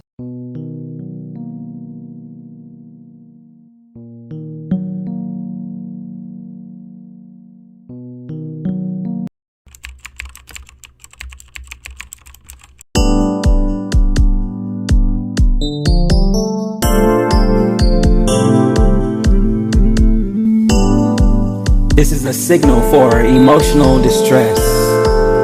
This is a signal for emotional distress. You are not alone.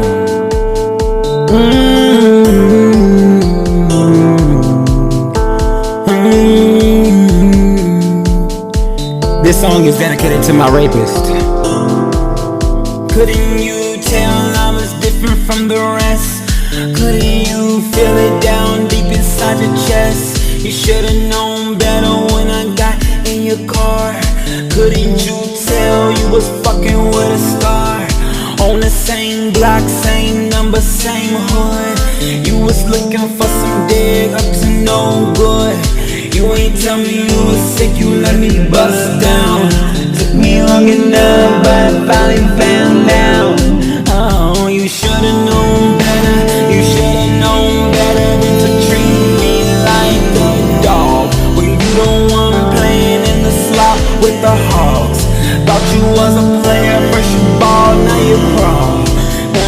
You should've known better. You should've known better. I deserve the fucking best. I don't take no mess and I don't take less. Thought you was gon' leave me in emotional distress. First you raped me, then you raped my friend. Little Alabama boy, you so fucked up in the head. Alabama boy, you so fucked up in the head. That's why your last man didn't wanna make amends. You was out here tryna get everybody ill. Think we all beneath you, is that how you feel? While I'm at home screaming, you riding dick creaming. Text me on that app like, sorry Jay, I need it. Oh, you should've known better. You should've known better than to treat me like a dog. You the one playing in the slop with the hogs. Thought you was a player, first you ball, now you crawl. You should've known better. You should've known better. I deserve the fucking best. I don't take no mess. Talk your shit, Jay.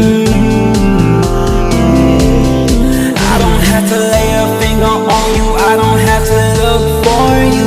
I can't believe I used to love and adore you.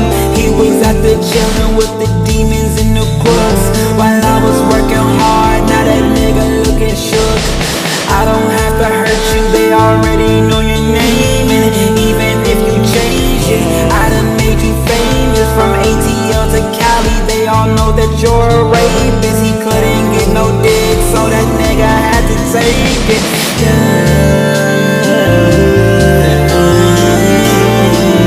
I'm the king of the gays, bitch. Don't you ever fucking forget.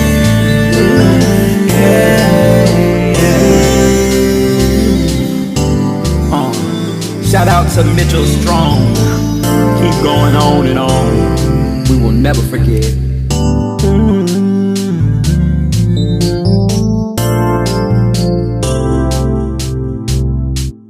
Doing this for the victims. This is for all the sexual assault victims. Every sexual assault victim.